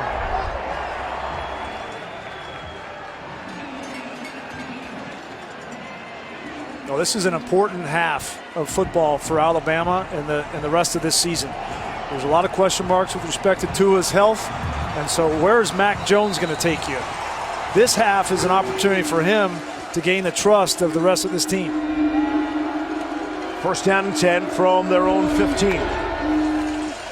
Jones will throw and complete to Jerry Jeudy. Jeudy will make a couple people miss. Again, Molly with Nick Saban prior to the half on the decision to let him stay in the game. No, we were going to put Mac in, and then we said we'll let Tua do 2 minutes before the half just for practice. And I don't worry about players getting hurt, but certainly don't want to see anybody get hurt, especially him. All right, thank you, Coach. Yeah, and the telling thing there is him saying we were going to put Mac in, and then we let him do the 2 minute for practice. And it seems like he had made a decision to go with Mac, and then for whatever reason he changed his mind, and that's the thing at 35-7. Why leave him in there? Najee Harris still on his feet. He's out to the 47-yard line, gain of 20 on that play. Jones was warming up, and Tua was shaking hands with his offensive teammates on the sideline, which gave you every indication that he was done at that point for the afternoon. And we went to commercial break, and all of us were surprised that Jones was out and Tagovailoa was still in the game at quarterback for Alabama. And Nick's right. You don't ever expect somebody to get hurt. You're not playing for somebody to get hurt. You don't make those decisions, but the risk associated with it is kind of what you're trying to mitigate at that point in the game. Harris, nice spin move. Close to another 1st down. It's a gain of 8 on the play. And Mac Jones comes out firing. Well, yeah, so if you're Steve Sarkisian, right, and you got a new quarterback and you don't know how long you're going to have this quarterback this season, come out, run the offense, show some confidence in him, let him throw the football on 1st down, let him get some rhythm with these starting wide receivers. Again, he played the entire Arkansas game, so he's had some reps, but this is a different scenario. It has a different feel to it based on what happened to Tua in the 1st half. C.J. Morgan down from Mississippi State. We'll step out.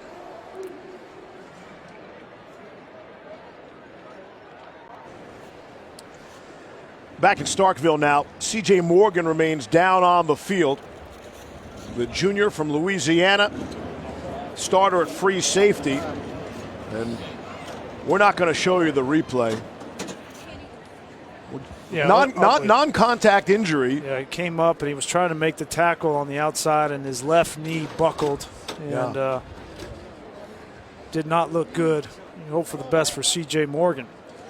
And he was just getting back in the lineup after not playing in their last game against Arkansas. And he is down and out right now.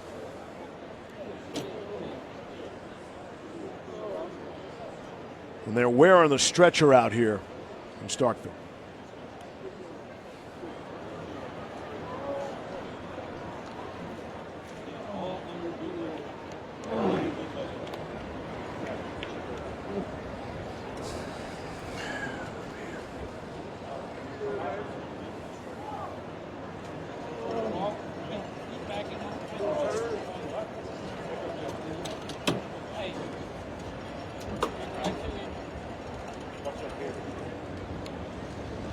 Down to Molly McGrath on the field. Steve, there's a wall of security in the tunnel that leads to the x-ray room where Tua Tagovailoa is. I was just escorted back to the sideline because they want to keep me and other people away from the tunnel.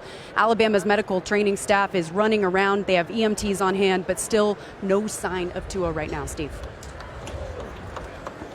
That's how Molly will spend the rest of her afternoon. Feel for these kids, right? Yeah. These kids are doing everything they possibly can, going to class, student athletes, trying to chase their dreams. The C.J. Morgans, just as important as Tua Tagovailoa, yes. right? And well said.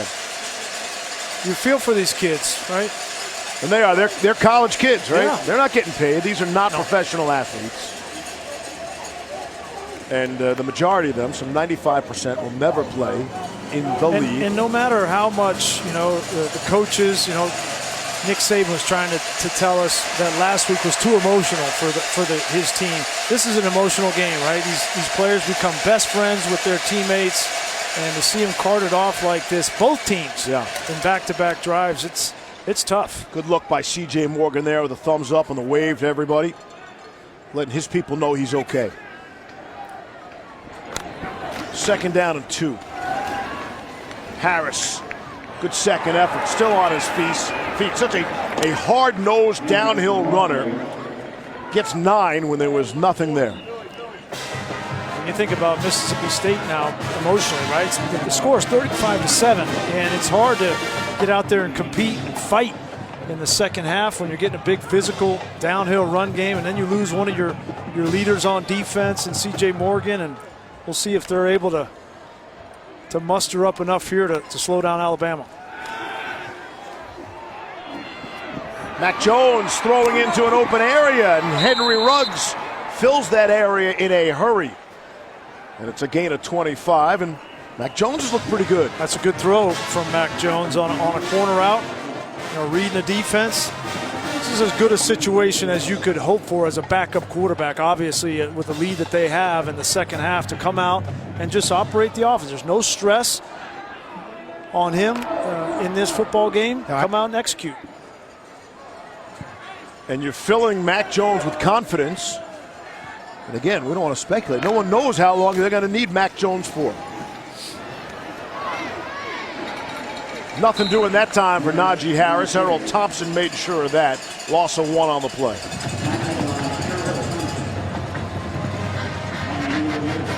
Thompson, one of those heart and soul guys from Mississippi State.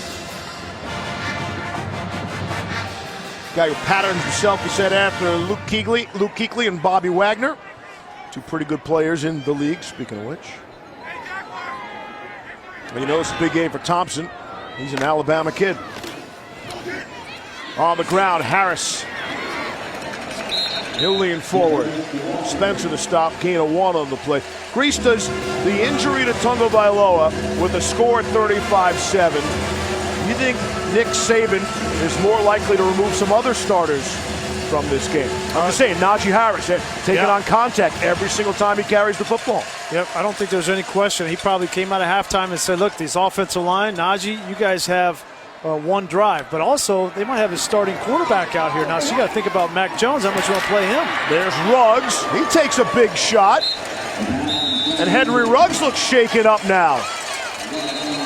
Wow. You throw that wide receiver screen, and those receivers are coming back towards the middle of the field, and there's a lot of big bodies coming inside out. And Nick Saban's got to be thinking, what is going on?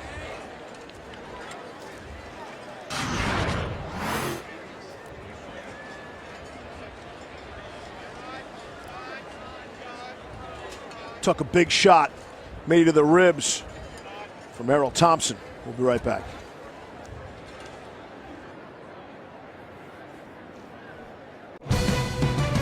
ESPN College Football. Brought to you by Pizza Hut, official pizza of college football. Order now at pizzahut.com. No one out-pizzas the Hut.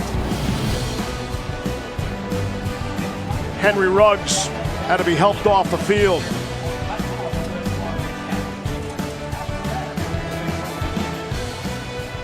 And we believe that is Tua Tagovailoa behind the Mississippi State sign there, being shielded on his way out, likely into the ambulance and out of the stadium.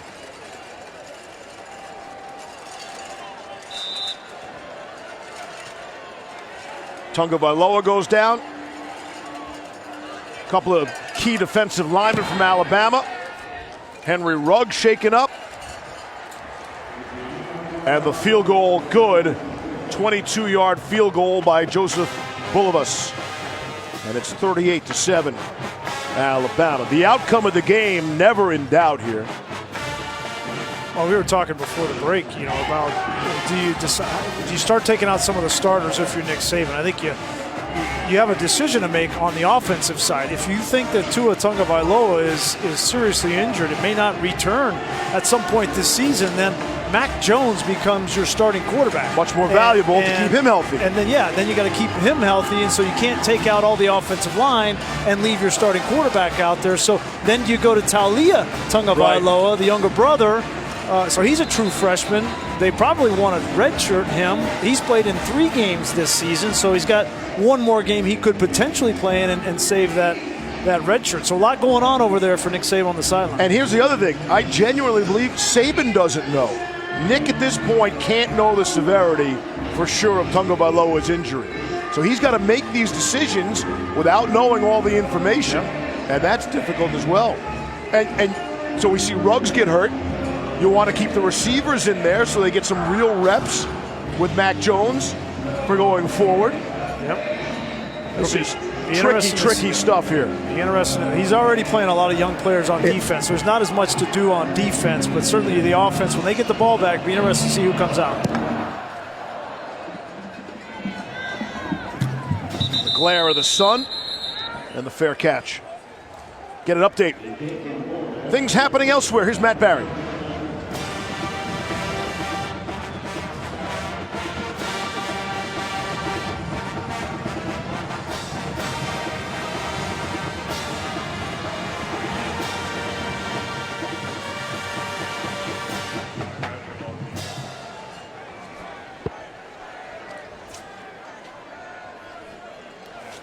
Penn State looking to bounce back in a big way after that disappointing loss at Minnesota last week. They're not out of it, right? If they can rebound some way, find a way to beat Ohio State, right? I think Michigan shows up for that last game against Ohio State. These Alabama fans are certainly hoping. Alabama needs a mess in front of them. That's what they need. They need total chaos in front of them from everybody. Honestly, Kylan Hill, the ball carrier, down to Todd McShay.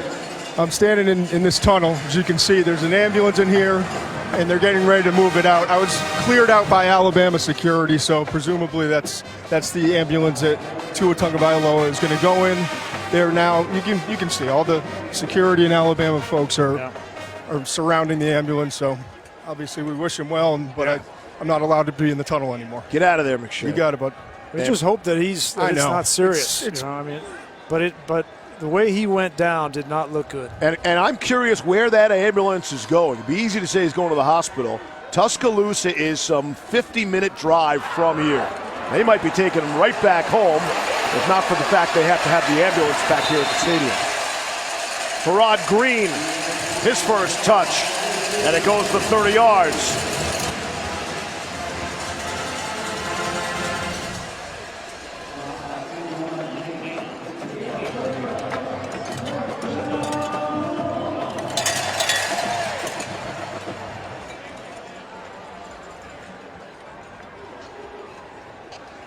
Tommy Stevens out of the gun now. First down and 10. Stevens from the 45. Inside handoff to Hill. Down to the 35, gain of 5 on the play. 6 minutes to play here in the third quarter. If you're just joining us, Alabama scored touchdowns on their first 5 possessions. Had a 14-0 lead 2 minutes into the game. And then with about 3 minutes to play, up 35-7, Tagovailoa went down, taken down from behind by 2 Mississippi State defenders.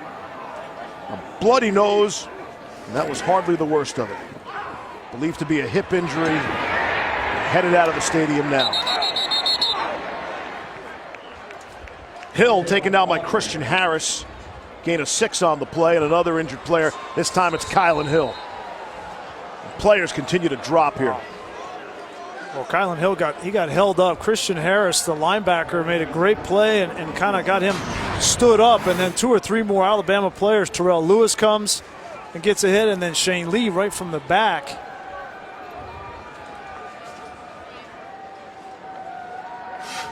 Yeah, Harris had him around the legs. And then the late shot up high. Another injured player stays down.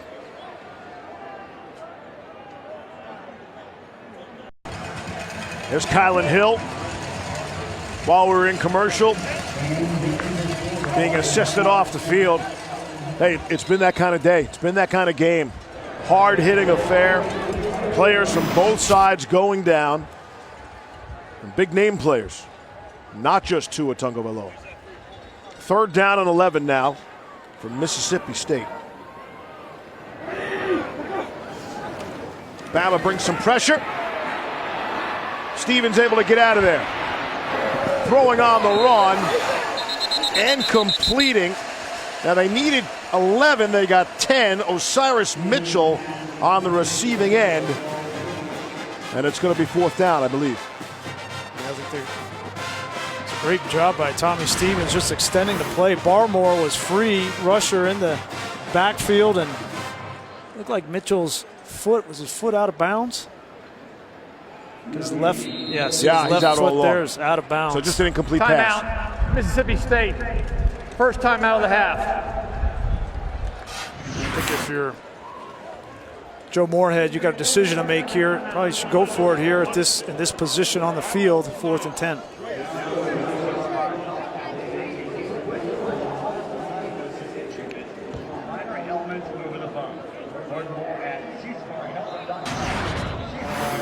Yeah, this will be the top story around the country in college football.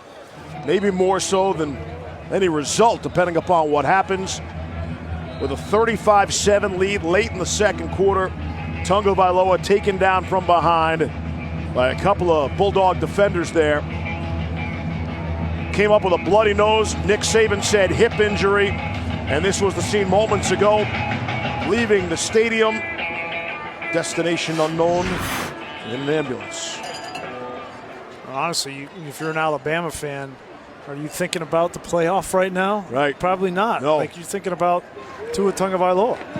His well-being, some pressure on Day. They punt from that part of the field on 4th and 11. Goes a 28-yard punt, and Bama will be backed up. There's so many layers to this, right? Obviously, Tua and his health as an individual and a student athlete and player, and then you've got kind of where that leaves Alabama and Mac Jones in particular. You've got the playoff conversation, and there was a lot of questions as to whether Alabama was a playoff caliber team coming into this game after what happened against LSU, and they fought valiantly and lost by 5. Right. Is there a way for them to get back into playoff conversation? And now another layer of complexity without Tua Tagovailoa potentially for the committee to think about. And the committee does take into account injuries. And it's safe to say, listen, this Alabama team is definitely not the same with Mac Jones at quarterback than Tua Tagovailoa. And a lot of people thought they didn't even belong in the conversation then based on their schedule leading up to the LSU game. Then with the loss, so with Tua, if he's not expected to be a playoff team or the path is difficult, then there's no chance without Tua. Yeah. That just disappears. Well, the reality is that Texas A&M, you could argue, is their best win to date, and maybe they have one. If they're able to beat Auburn at the end of the year, maybe they would have one top 25 win. Right? That just wasn't going to guarantee them anything. Jones throwing and completing to Devontae Smith. It's a gain of 18. We asked Nick yesterday about the path to the playoffs. He said, yeah, the only path is we have to win all our games, and he knows they need to hope for something else to happen. But he also said there was some disappointment in the fact that, 11-1 is not good enough. It's been an unbelievable run at Alabama, and probably to their fans and the faithful, 11-1 would not be enough. As you look at the college football playoff rankings. Well, I think coming into this game, you're talking about, okay, well, what do they look like against a one-loss Oregon team potentially? You see a completion there to Devontae Smith, and how would that compare at the end of the season if Oregon or Utah, right, were able to win the Pac-12 championship, and then you have that common opponent that Oregon would have lost to Auburn at the beginning of the year, and Alabama, theoretically, if they were able to beat Auburn, what that conversation would look like. Amazing, right? So the Auburn game for the two respective schools, first one was in August. Yeah. Okay, August, compared to the last game of the regular season. College football playoff rankings brought to you by Chick-fil-A. Devontae Smith got some running room. There is a flag down as Smith runs down the sideline. Forced out inside the 5. The flag is all the way back on the 48 of Alabama. If it stands, it's 46 yards on the gains, the officials discuss. I think this is going to go against Alabama. This is going to come back. Illegal motion, offense number 6. 5-yard penalty from the previous spot. Repeat, first down. Smith wipes out his own explosive there. See if we can see what happened here.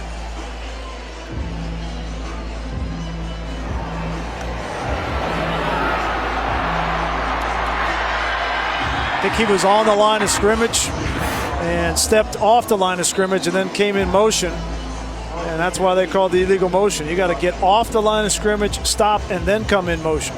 Injuries are the story, obviously, for Alabama, but penalties also are just killing them today. It's going to drive Nick Saban crazy. And that's been an issue all season, Todd. Yep. Been among the worst in flags throughout the SEC. Brian Robinson is the ball carrier. It's a gain of 3 on the play.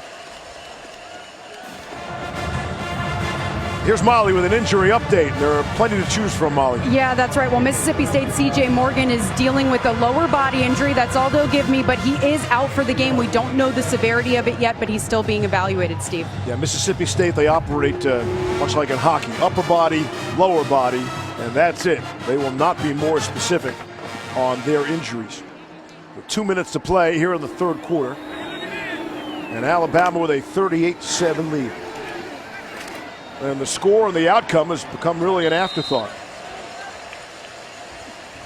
So focused on the Alabama side of things. For Mississippi State, they knew coming into this game they needed 2 wins in their final 3 games to become bowl eligible for a program record 10th consecutive season. That is something that is very important here in Starkville. They are very proud of.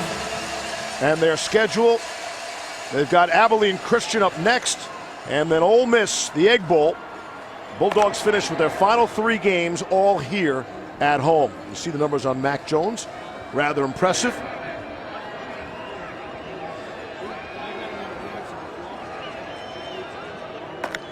Third down and 4. In and out of the hands of Brian Robinson. And it's 4th down. Yeah, Mac Jones got to make that throw. It's a screen set up nicely. There's a lot of green grass out in front, and you want to put the ball on the running back, right? A little bit out in front of him, and missed opportunity. Looked like for a second Alabama was going to go for it, and a late change. Jones off, and the punter on. It's Ty Pirine, got a true freshman punter. And they'll let it bounce, and it will be down inside the 10-yard line. It's a 37-yard punt. In that case, it's a perfect punt. College football is brought to you by Hampton, by Hilton. With over 2,500 locations, you can follow your team wherever they go. We like to follow Reese Davis. Down on the field, here's Molly. Steve, Mississippi State's running back Kylan Hill is out for the game with an upper body injury. As for Alabama, their nose guard DJ Dale was dealing with a right knee injury in the first half. His helmet is on the sideline without him. He's unlikely to return. And I have not seen Raekwon Davis on the sideline either. They told me he is unlikely to return as well. Molly's work doing a day and a half today. Tons to follow. Byron Young, the stop after the gain of 3. I didn't see the DJ Dale injury, but I did. You know, that Raekwon injury to his left ankle looked bad. I mean, that's one of your stalwarts on that defensive line for Alabama. The rare senior back there. And such a good story too. After struggling last year and not playing like he wanted to, and he said it was his family. It wasn't the coaching staff. It was his family that told him go back to school. Here's Tommy Stevens. This has been Mississippi State's best offense. Tommy Stevens run up the middle and an awkward slide after a gain of 12. This was the hit on Raekwon Davis, number 99 there. And Barmore, his line mate, just kind of, that happens from time to time, that you get friendly fire back there. And these guys are so big with so much power. And when they put a foot in the ground and then another big defensive lineman comes and hits the lower body, they suffer a lot of injuries that way. Look at the big name injuries for Alabama today. And that's how the third quarter comes to an end.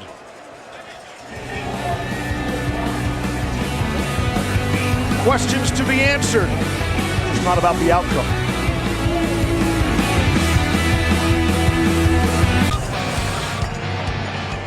You recognize that guy? Look familiar to you? I don't know, but he's handsome. Ooh, with the T or the W? Taco Bell is celebrating student sections and passionate fans like these by awarding the Live Moss Student Section of the Year. The Mississippi State Bulldogs Student Section already on the national watch list. Go to ESPN.com/Taco Bell. See how your school can compete or get the committee's attention by using the hashtag Live Moss Student Section Contest. Anthony Jennings, the big hit on Tommy Stevens for a loss of 4 on the play. They played Don't Stop Believin' by Journey, as is their recent tradition between the third and fourth quarters here. Looked like the guard was supposed to kick out Anthony Jennings there and just didn't get there in time. Jennings reads that play and comes upfield. Such a smart football player. He's going to play in the NFL. Oh. He's not the biggest, he's not the fastest, but he produces every week. And he was the best player on the field, I thought, defensively for Alabama against LSU. Just does everything well. Should be enough to play on Sunday. Flag down as Stevens takes off. Does everything well except he just jumped off sides. Every time. That'll put Stevens over 100 yards rushing. 17 yards on that last game. Offside, defense number 33. Penalty is declined. Result of the play, first down. Well, we saw this a week ago a couple times, but it was the other side in Terrell Lewis offsides, and this time it's Anthony Jennings just a half a step.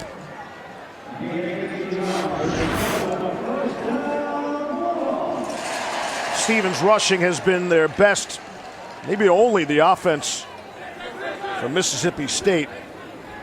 Kylan Hill has rushed for just 35 yards, and that's before he was injured and lost for the remainder of the game. On the ground, it's Nick Gibson. So Stevens is the present as he winds things down. The backup quarterback here is Garrett Schrader. They're excited about him. Can do a lot of things, true freshman.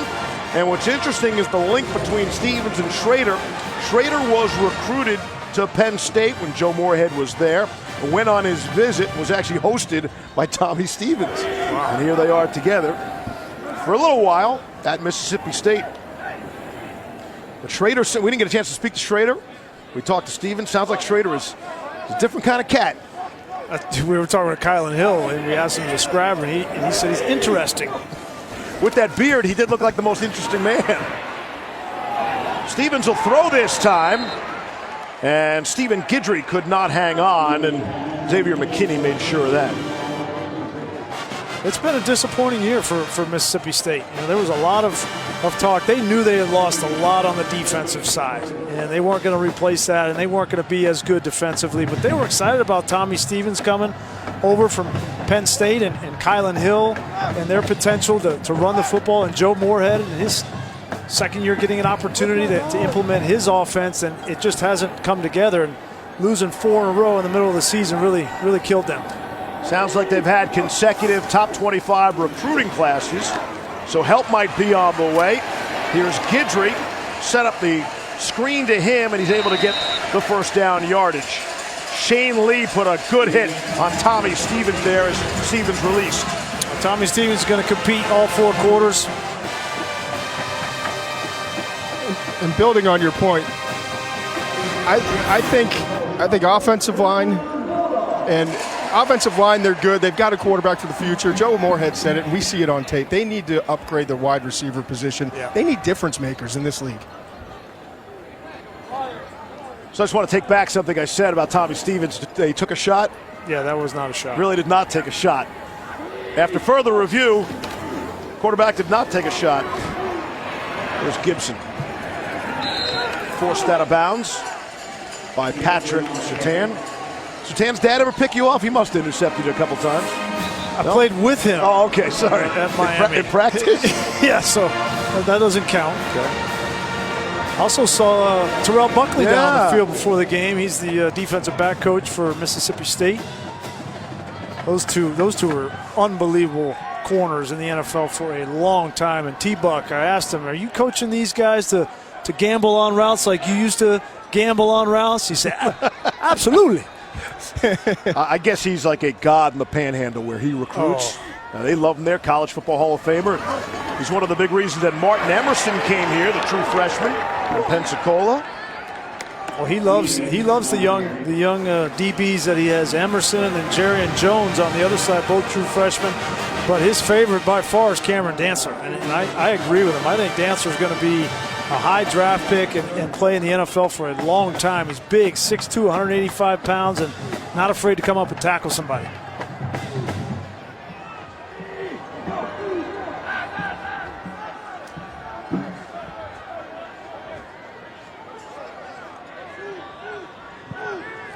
Third down and 5. Clock winding under 11 minutes to go here in the fourth. Here's Gibson. Looks like he's going to be just short. You know, it's a big game for Nick Gibson. He's from Birmingham, Alabama. A guy who was sort of overlooked in the recruiting game coming out of high school. Like to have a good showing here against the Crimson Tide. It's 4th down and 1. This is what they call 4-down territory, Grease.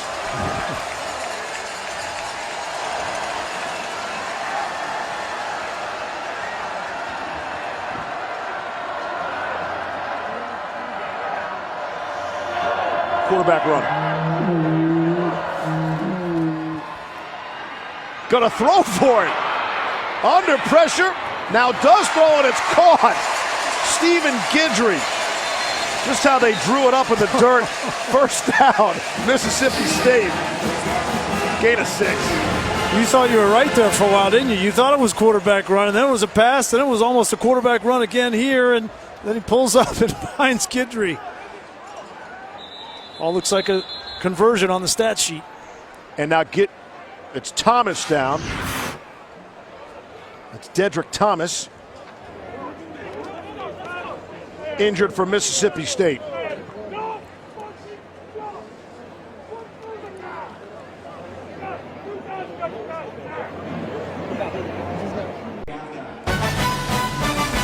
A whole lot of Alabama fans will be watching this one tonight. One-loss Oklahoma, undefeated Baylor. 7:30 Eastern on ABC, streaming on the ESPN app. And you know, the game day guys, they got Chip and Joanna there. We were in Waco. We tried. Chip and Joanna never came. Molly said she's best friends with both of them. And apparently they're not that close. They like Reese Davis better. I did go to the restaurant. You didn't come with us. No, I heard about the line, so I didn't want to wait in that line. I went to the to-go section. 12th play of the drive here. And that's Garrett Schrader, our first look at that second quarterback from Tommy Stevens there. We were expecting to see both of the quarterbacks. You see now Oklahoma quarterback Jalen Hurts. Yeah, he's good. That Baylor defense, that's what I want to see tonight, is can they keep up with this Sooners offense? That Baylor defense has been outstanding under Matt Rule this season. Well, they started off great, that Oklahoma defense, and then last two opponents are combined for 89 points. So, but that'll be fun. It's good to see some new blood, right? It's new blood. Getting Baylor in the conversation. Getting Minnesota in the conversation. People saying nice things about Indiana, Illinois. It is nice to talk about. You know, we have the Blue Bloods, and that's how Alabama remains in the playoff conversation almost regardless. But it is nice to talk about some other schools. Everybody's trying hard. Everybody's on scholarship, Grease. Okay? It's more than just a handful of schools around the country. And Mississippi State trying to turn things around here, where it becomes just making a bowl is not their only success. They're looking for more in the very difficult SEC. Joe Moorhead was interesting. We talked to him yesterday on 3rd down and 10. The hard hitting continues down to the 29th. They said the reason you come here is to play against teams like Alabama. Now, we hear that all the time. But Moorhead took it a step further. He goes, I want to coach against Nick Saban. That's what I signed up for. Yep. I think that was an interesting perspective. Yep, and you know, it's one thing to coach. You know, it's one thing to have the right players, right? And the recruiting here in the state of Mississippi, they go head-to-head with Alabama a lot. You know, the All-Star game here in this part of the country is Mississippi against Alabama. Yeah, and Mississippi's won the last two high school All-Star games, beating Alabama. They are very, very proud of that. 4th down and 5.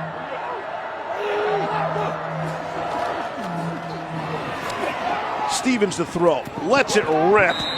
Bit high off the fingertips of Isaiah Zuber. Shielding his eyes right into the sun. Mississippi State's been off the mark. A painful day for Alabama. ESPN College Football is presented by Xfinity. Get the ultimate in-home Wi-Fi experience with Xfinity X5.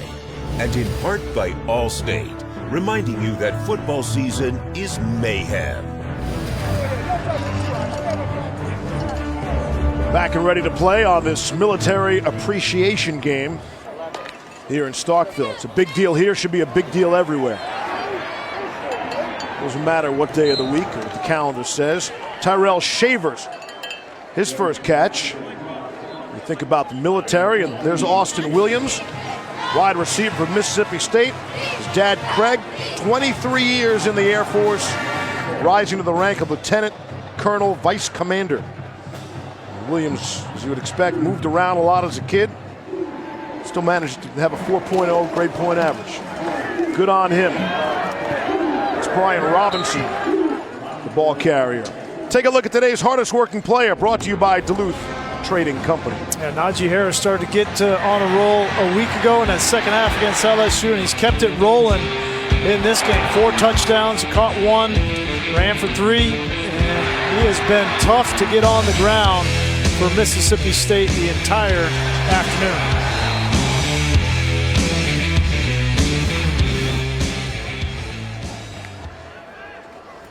On 2nd down and 3. That's Robinson. A couple of yards there. You know, coming into this season, you know, he had to replace Josh Jacobs, Damian Harris, and then Trey Sanders, the talented young back, gets hurt in the spring, and really all of it has come on this guy's shoulders here. Robinson has been kind of just a change of pace guy, but Najee Harris has had to shoulder the load, and that's not easy for one man to do. They don't typically do that in the SEC, right? You've always had Alabama with 2 guys. Nice block, picked up. And it's Robinson down the sideline. Shavers is the one who made the block for him. And Harris does all that following his 146-yard rushing effort a week ago against LSU. And the thing that's impressed me is he's catching the ball really well. You know, that touchdown catch he had against LSU was outstanding. He's caught the ball well here today, and that's just an added element to this offense for Alabama. We should point out we're running with the full 2s and maybe 3s here. Yeah, this is the Crimson Tide. Well, this is the first drive where the backup offensive line and receivers have been in the game. And still Mac Jones remains in there at quarterback. Keelan Robinson, the ball carrier for a yard, his first. And again, you look at the schedule. Alabama, they'll play Western Carolina next week at home. I would expect to see a lot of the players you're seeing right now on the field next week for the big one against Auburn. If Alabama still has any chance for a playoff shot. We've never had a college football playoff without Alabama. Mac Jones just too far. Again, looking for Shavers. You know, Jacarius Landers, I really enjoyed learning about his story this week, getting ready for this game. His mother passed away when he was in 8th grade, and he's the oldest of 5 siblings, and he kind of had to take on a parental role in the house, moved in with his grandmother, but they didn't have a whole lot of money, so he went and got a job at a deli in town where his mom worked called Broma's, and paid for the clothes for his siblings and the food, and took on the responsibility, and he's grown into quite a fine player here. It wasn't an easy transition for him. He had to go to junior college, and he was an offensive player in high school, and he went to JUCO, and they told him you got to play defense. He said, I'd never backpedaled before. Incomplete pass. He's got 5 brothers, or 4 brothers, I beg your pardon, and an older sister, and that's his own daughter. And I'll apologize if I mispronounce her name, but it's the meaning that is significant. Nevaeh Renee is, I believe, the name of his daughter. So Nevaeh is heaven spelled backwards, and Renee, the French translation, is reborn. So heaven reborn in honor of his mom. Really cool. I talked to an NFL scout yesterday who was in this week. Please be good on this, McShay. And said Landrews has worked his way into becoming a draft pick, and they love the fact that he needs the game and the way he plays the game. I mean, that's so great to hear. Here's a guy you root for to make the next level. And some people just make the best out of every situation, and that's Jacarius Landers.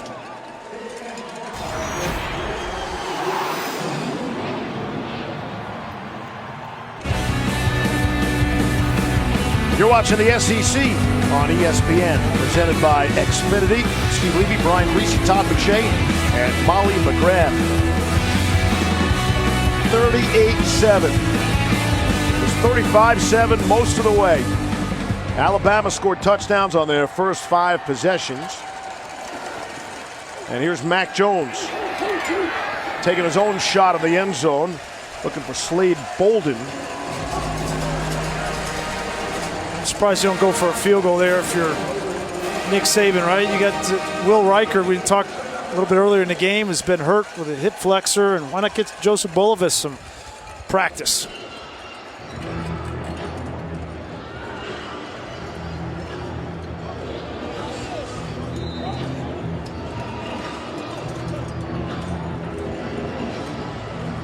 Four and a half to go here in the fourth quarter.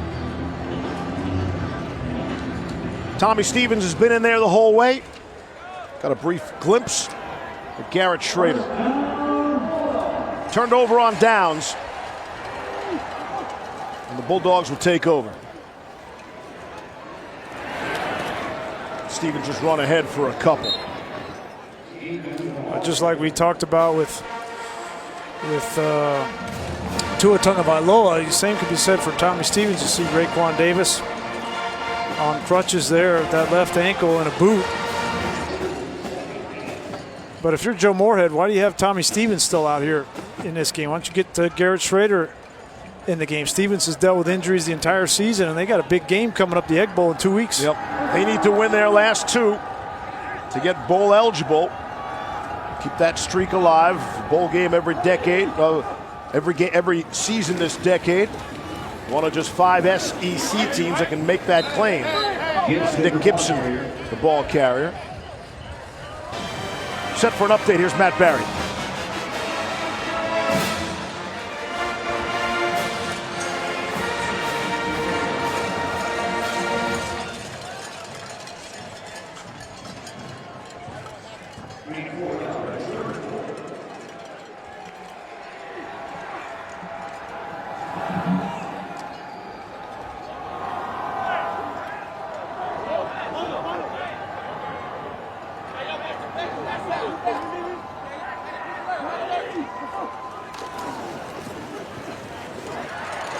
Gibson trying to give this crowd something to cheer about. Bring those cowbells. He's gone pretty silent. Gain of 19 on that last run. Blocking up front by this offensive line. Alabama's defense, you got to give them credit. This is not LSU's offense, granted, but they have come to play today. They've had to deal with some injuries, but they've held Mississippi State under 275 yards and 79 yards passing. That's a good day at the office. Just beyond midfield.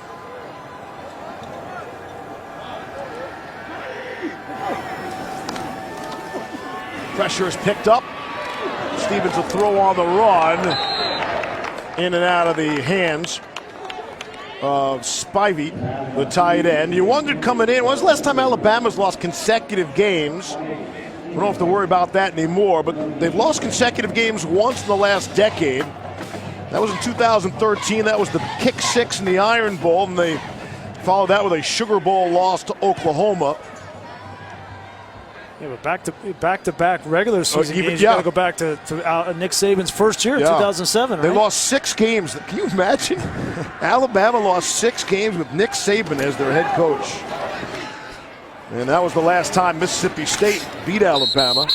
That was 2007. That was Nick's first season. You mentioned the defense is an issue. The amount of points Alabama has given up, the amount of yards per game they've given up, all the most dating back to that first season here of the Nick Saban, the sixth loss season. Yeah, they have not certainly been as good defensively because they have been the gold standard for a long time, but they've been good on defense. They just haven't been elite. The reason that they have been in this situation, they almost beat LSU a week ago, was because of Tua Tagovailoa and these receivers, because they haven't been running the ball as consistently as they have in the past either. It's Nick Gibson. So if they're not able to play Auburn with Tua Tagovailoa, that game becomes real interesting, because Mac Jones is not Tua Tagovailoa and doesn't have the rapport with this receiving core, nor does he have the attitude and the aggressive nature of Tua Tagovailoa. So it'll be hard for him to win in the Iron Bowl without Tua. 4th down play here for Mississippi State.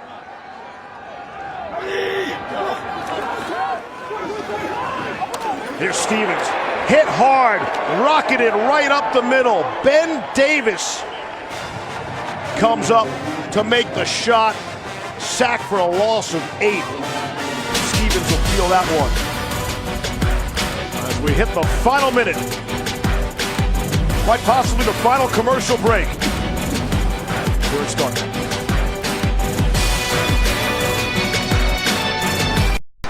This season, for every field goal and extra point made by participating universities, Allstate will make a contribution to the university's general scholarship fund. Thank you, Allstate. We thank you for tuning in. Here's the younger Tagovailoa. Talia, the 3rd-string quarterback for Alabama, is in the game now for the Crimson Tide. And the handoff on 1st down. Robinson, his 2nd carry. Alabama seeking its 90th consecutive win against an unranked opponent under Nick Saban. That's the longest streak in FBS history. And Nick's going to pick up his 197th overall regular season win, which will tie him for 4th all-time in the SEC, behind Bear Bryant, Steve Spurrier, and Vince Dooley. Nice list to be on. Rising up the charts like a bullet. Final 20 seconds now. Again, it's Keelan Robinson, the true freshman from Washington, D.C. Spins for the 1st down.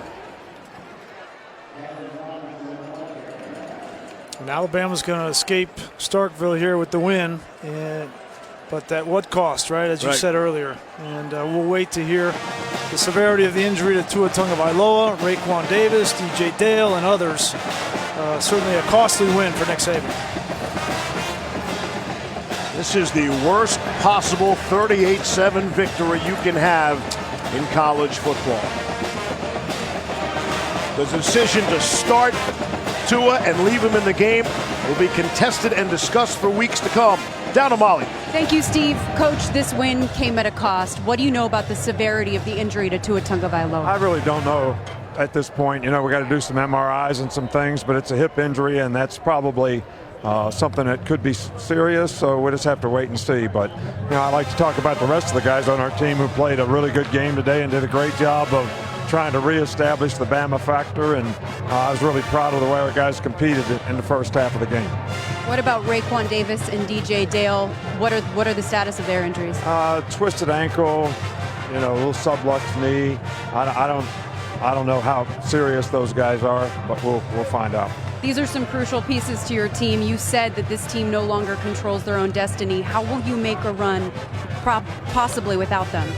Well, you know, we're going to coach the guys that we got, the guys that want to play, the guys that are going to go out there and do what we have to do to be, you know, as good as we can be. We got a lot of good players, and we believe in them. We have faith in them. We trust in them, and we're going to do everything we can to get them ready to play and put them in the best position they can to be successful. All right. Thank you, Coach. Thank you.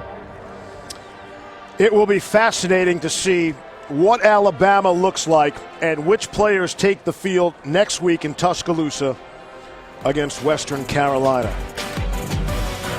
A most difficult victory for the Crimson Tide here today. And it has nothing to do with the scoreboard. 38-7. It's all Bama with the score.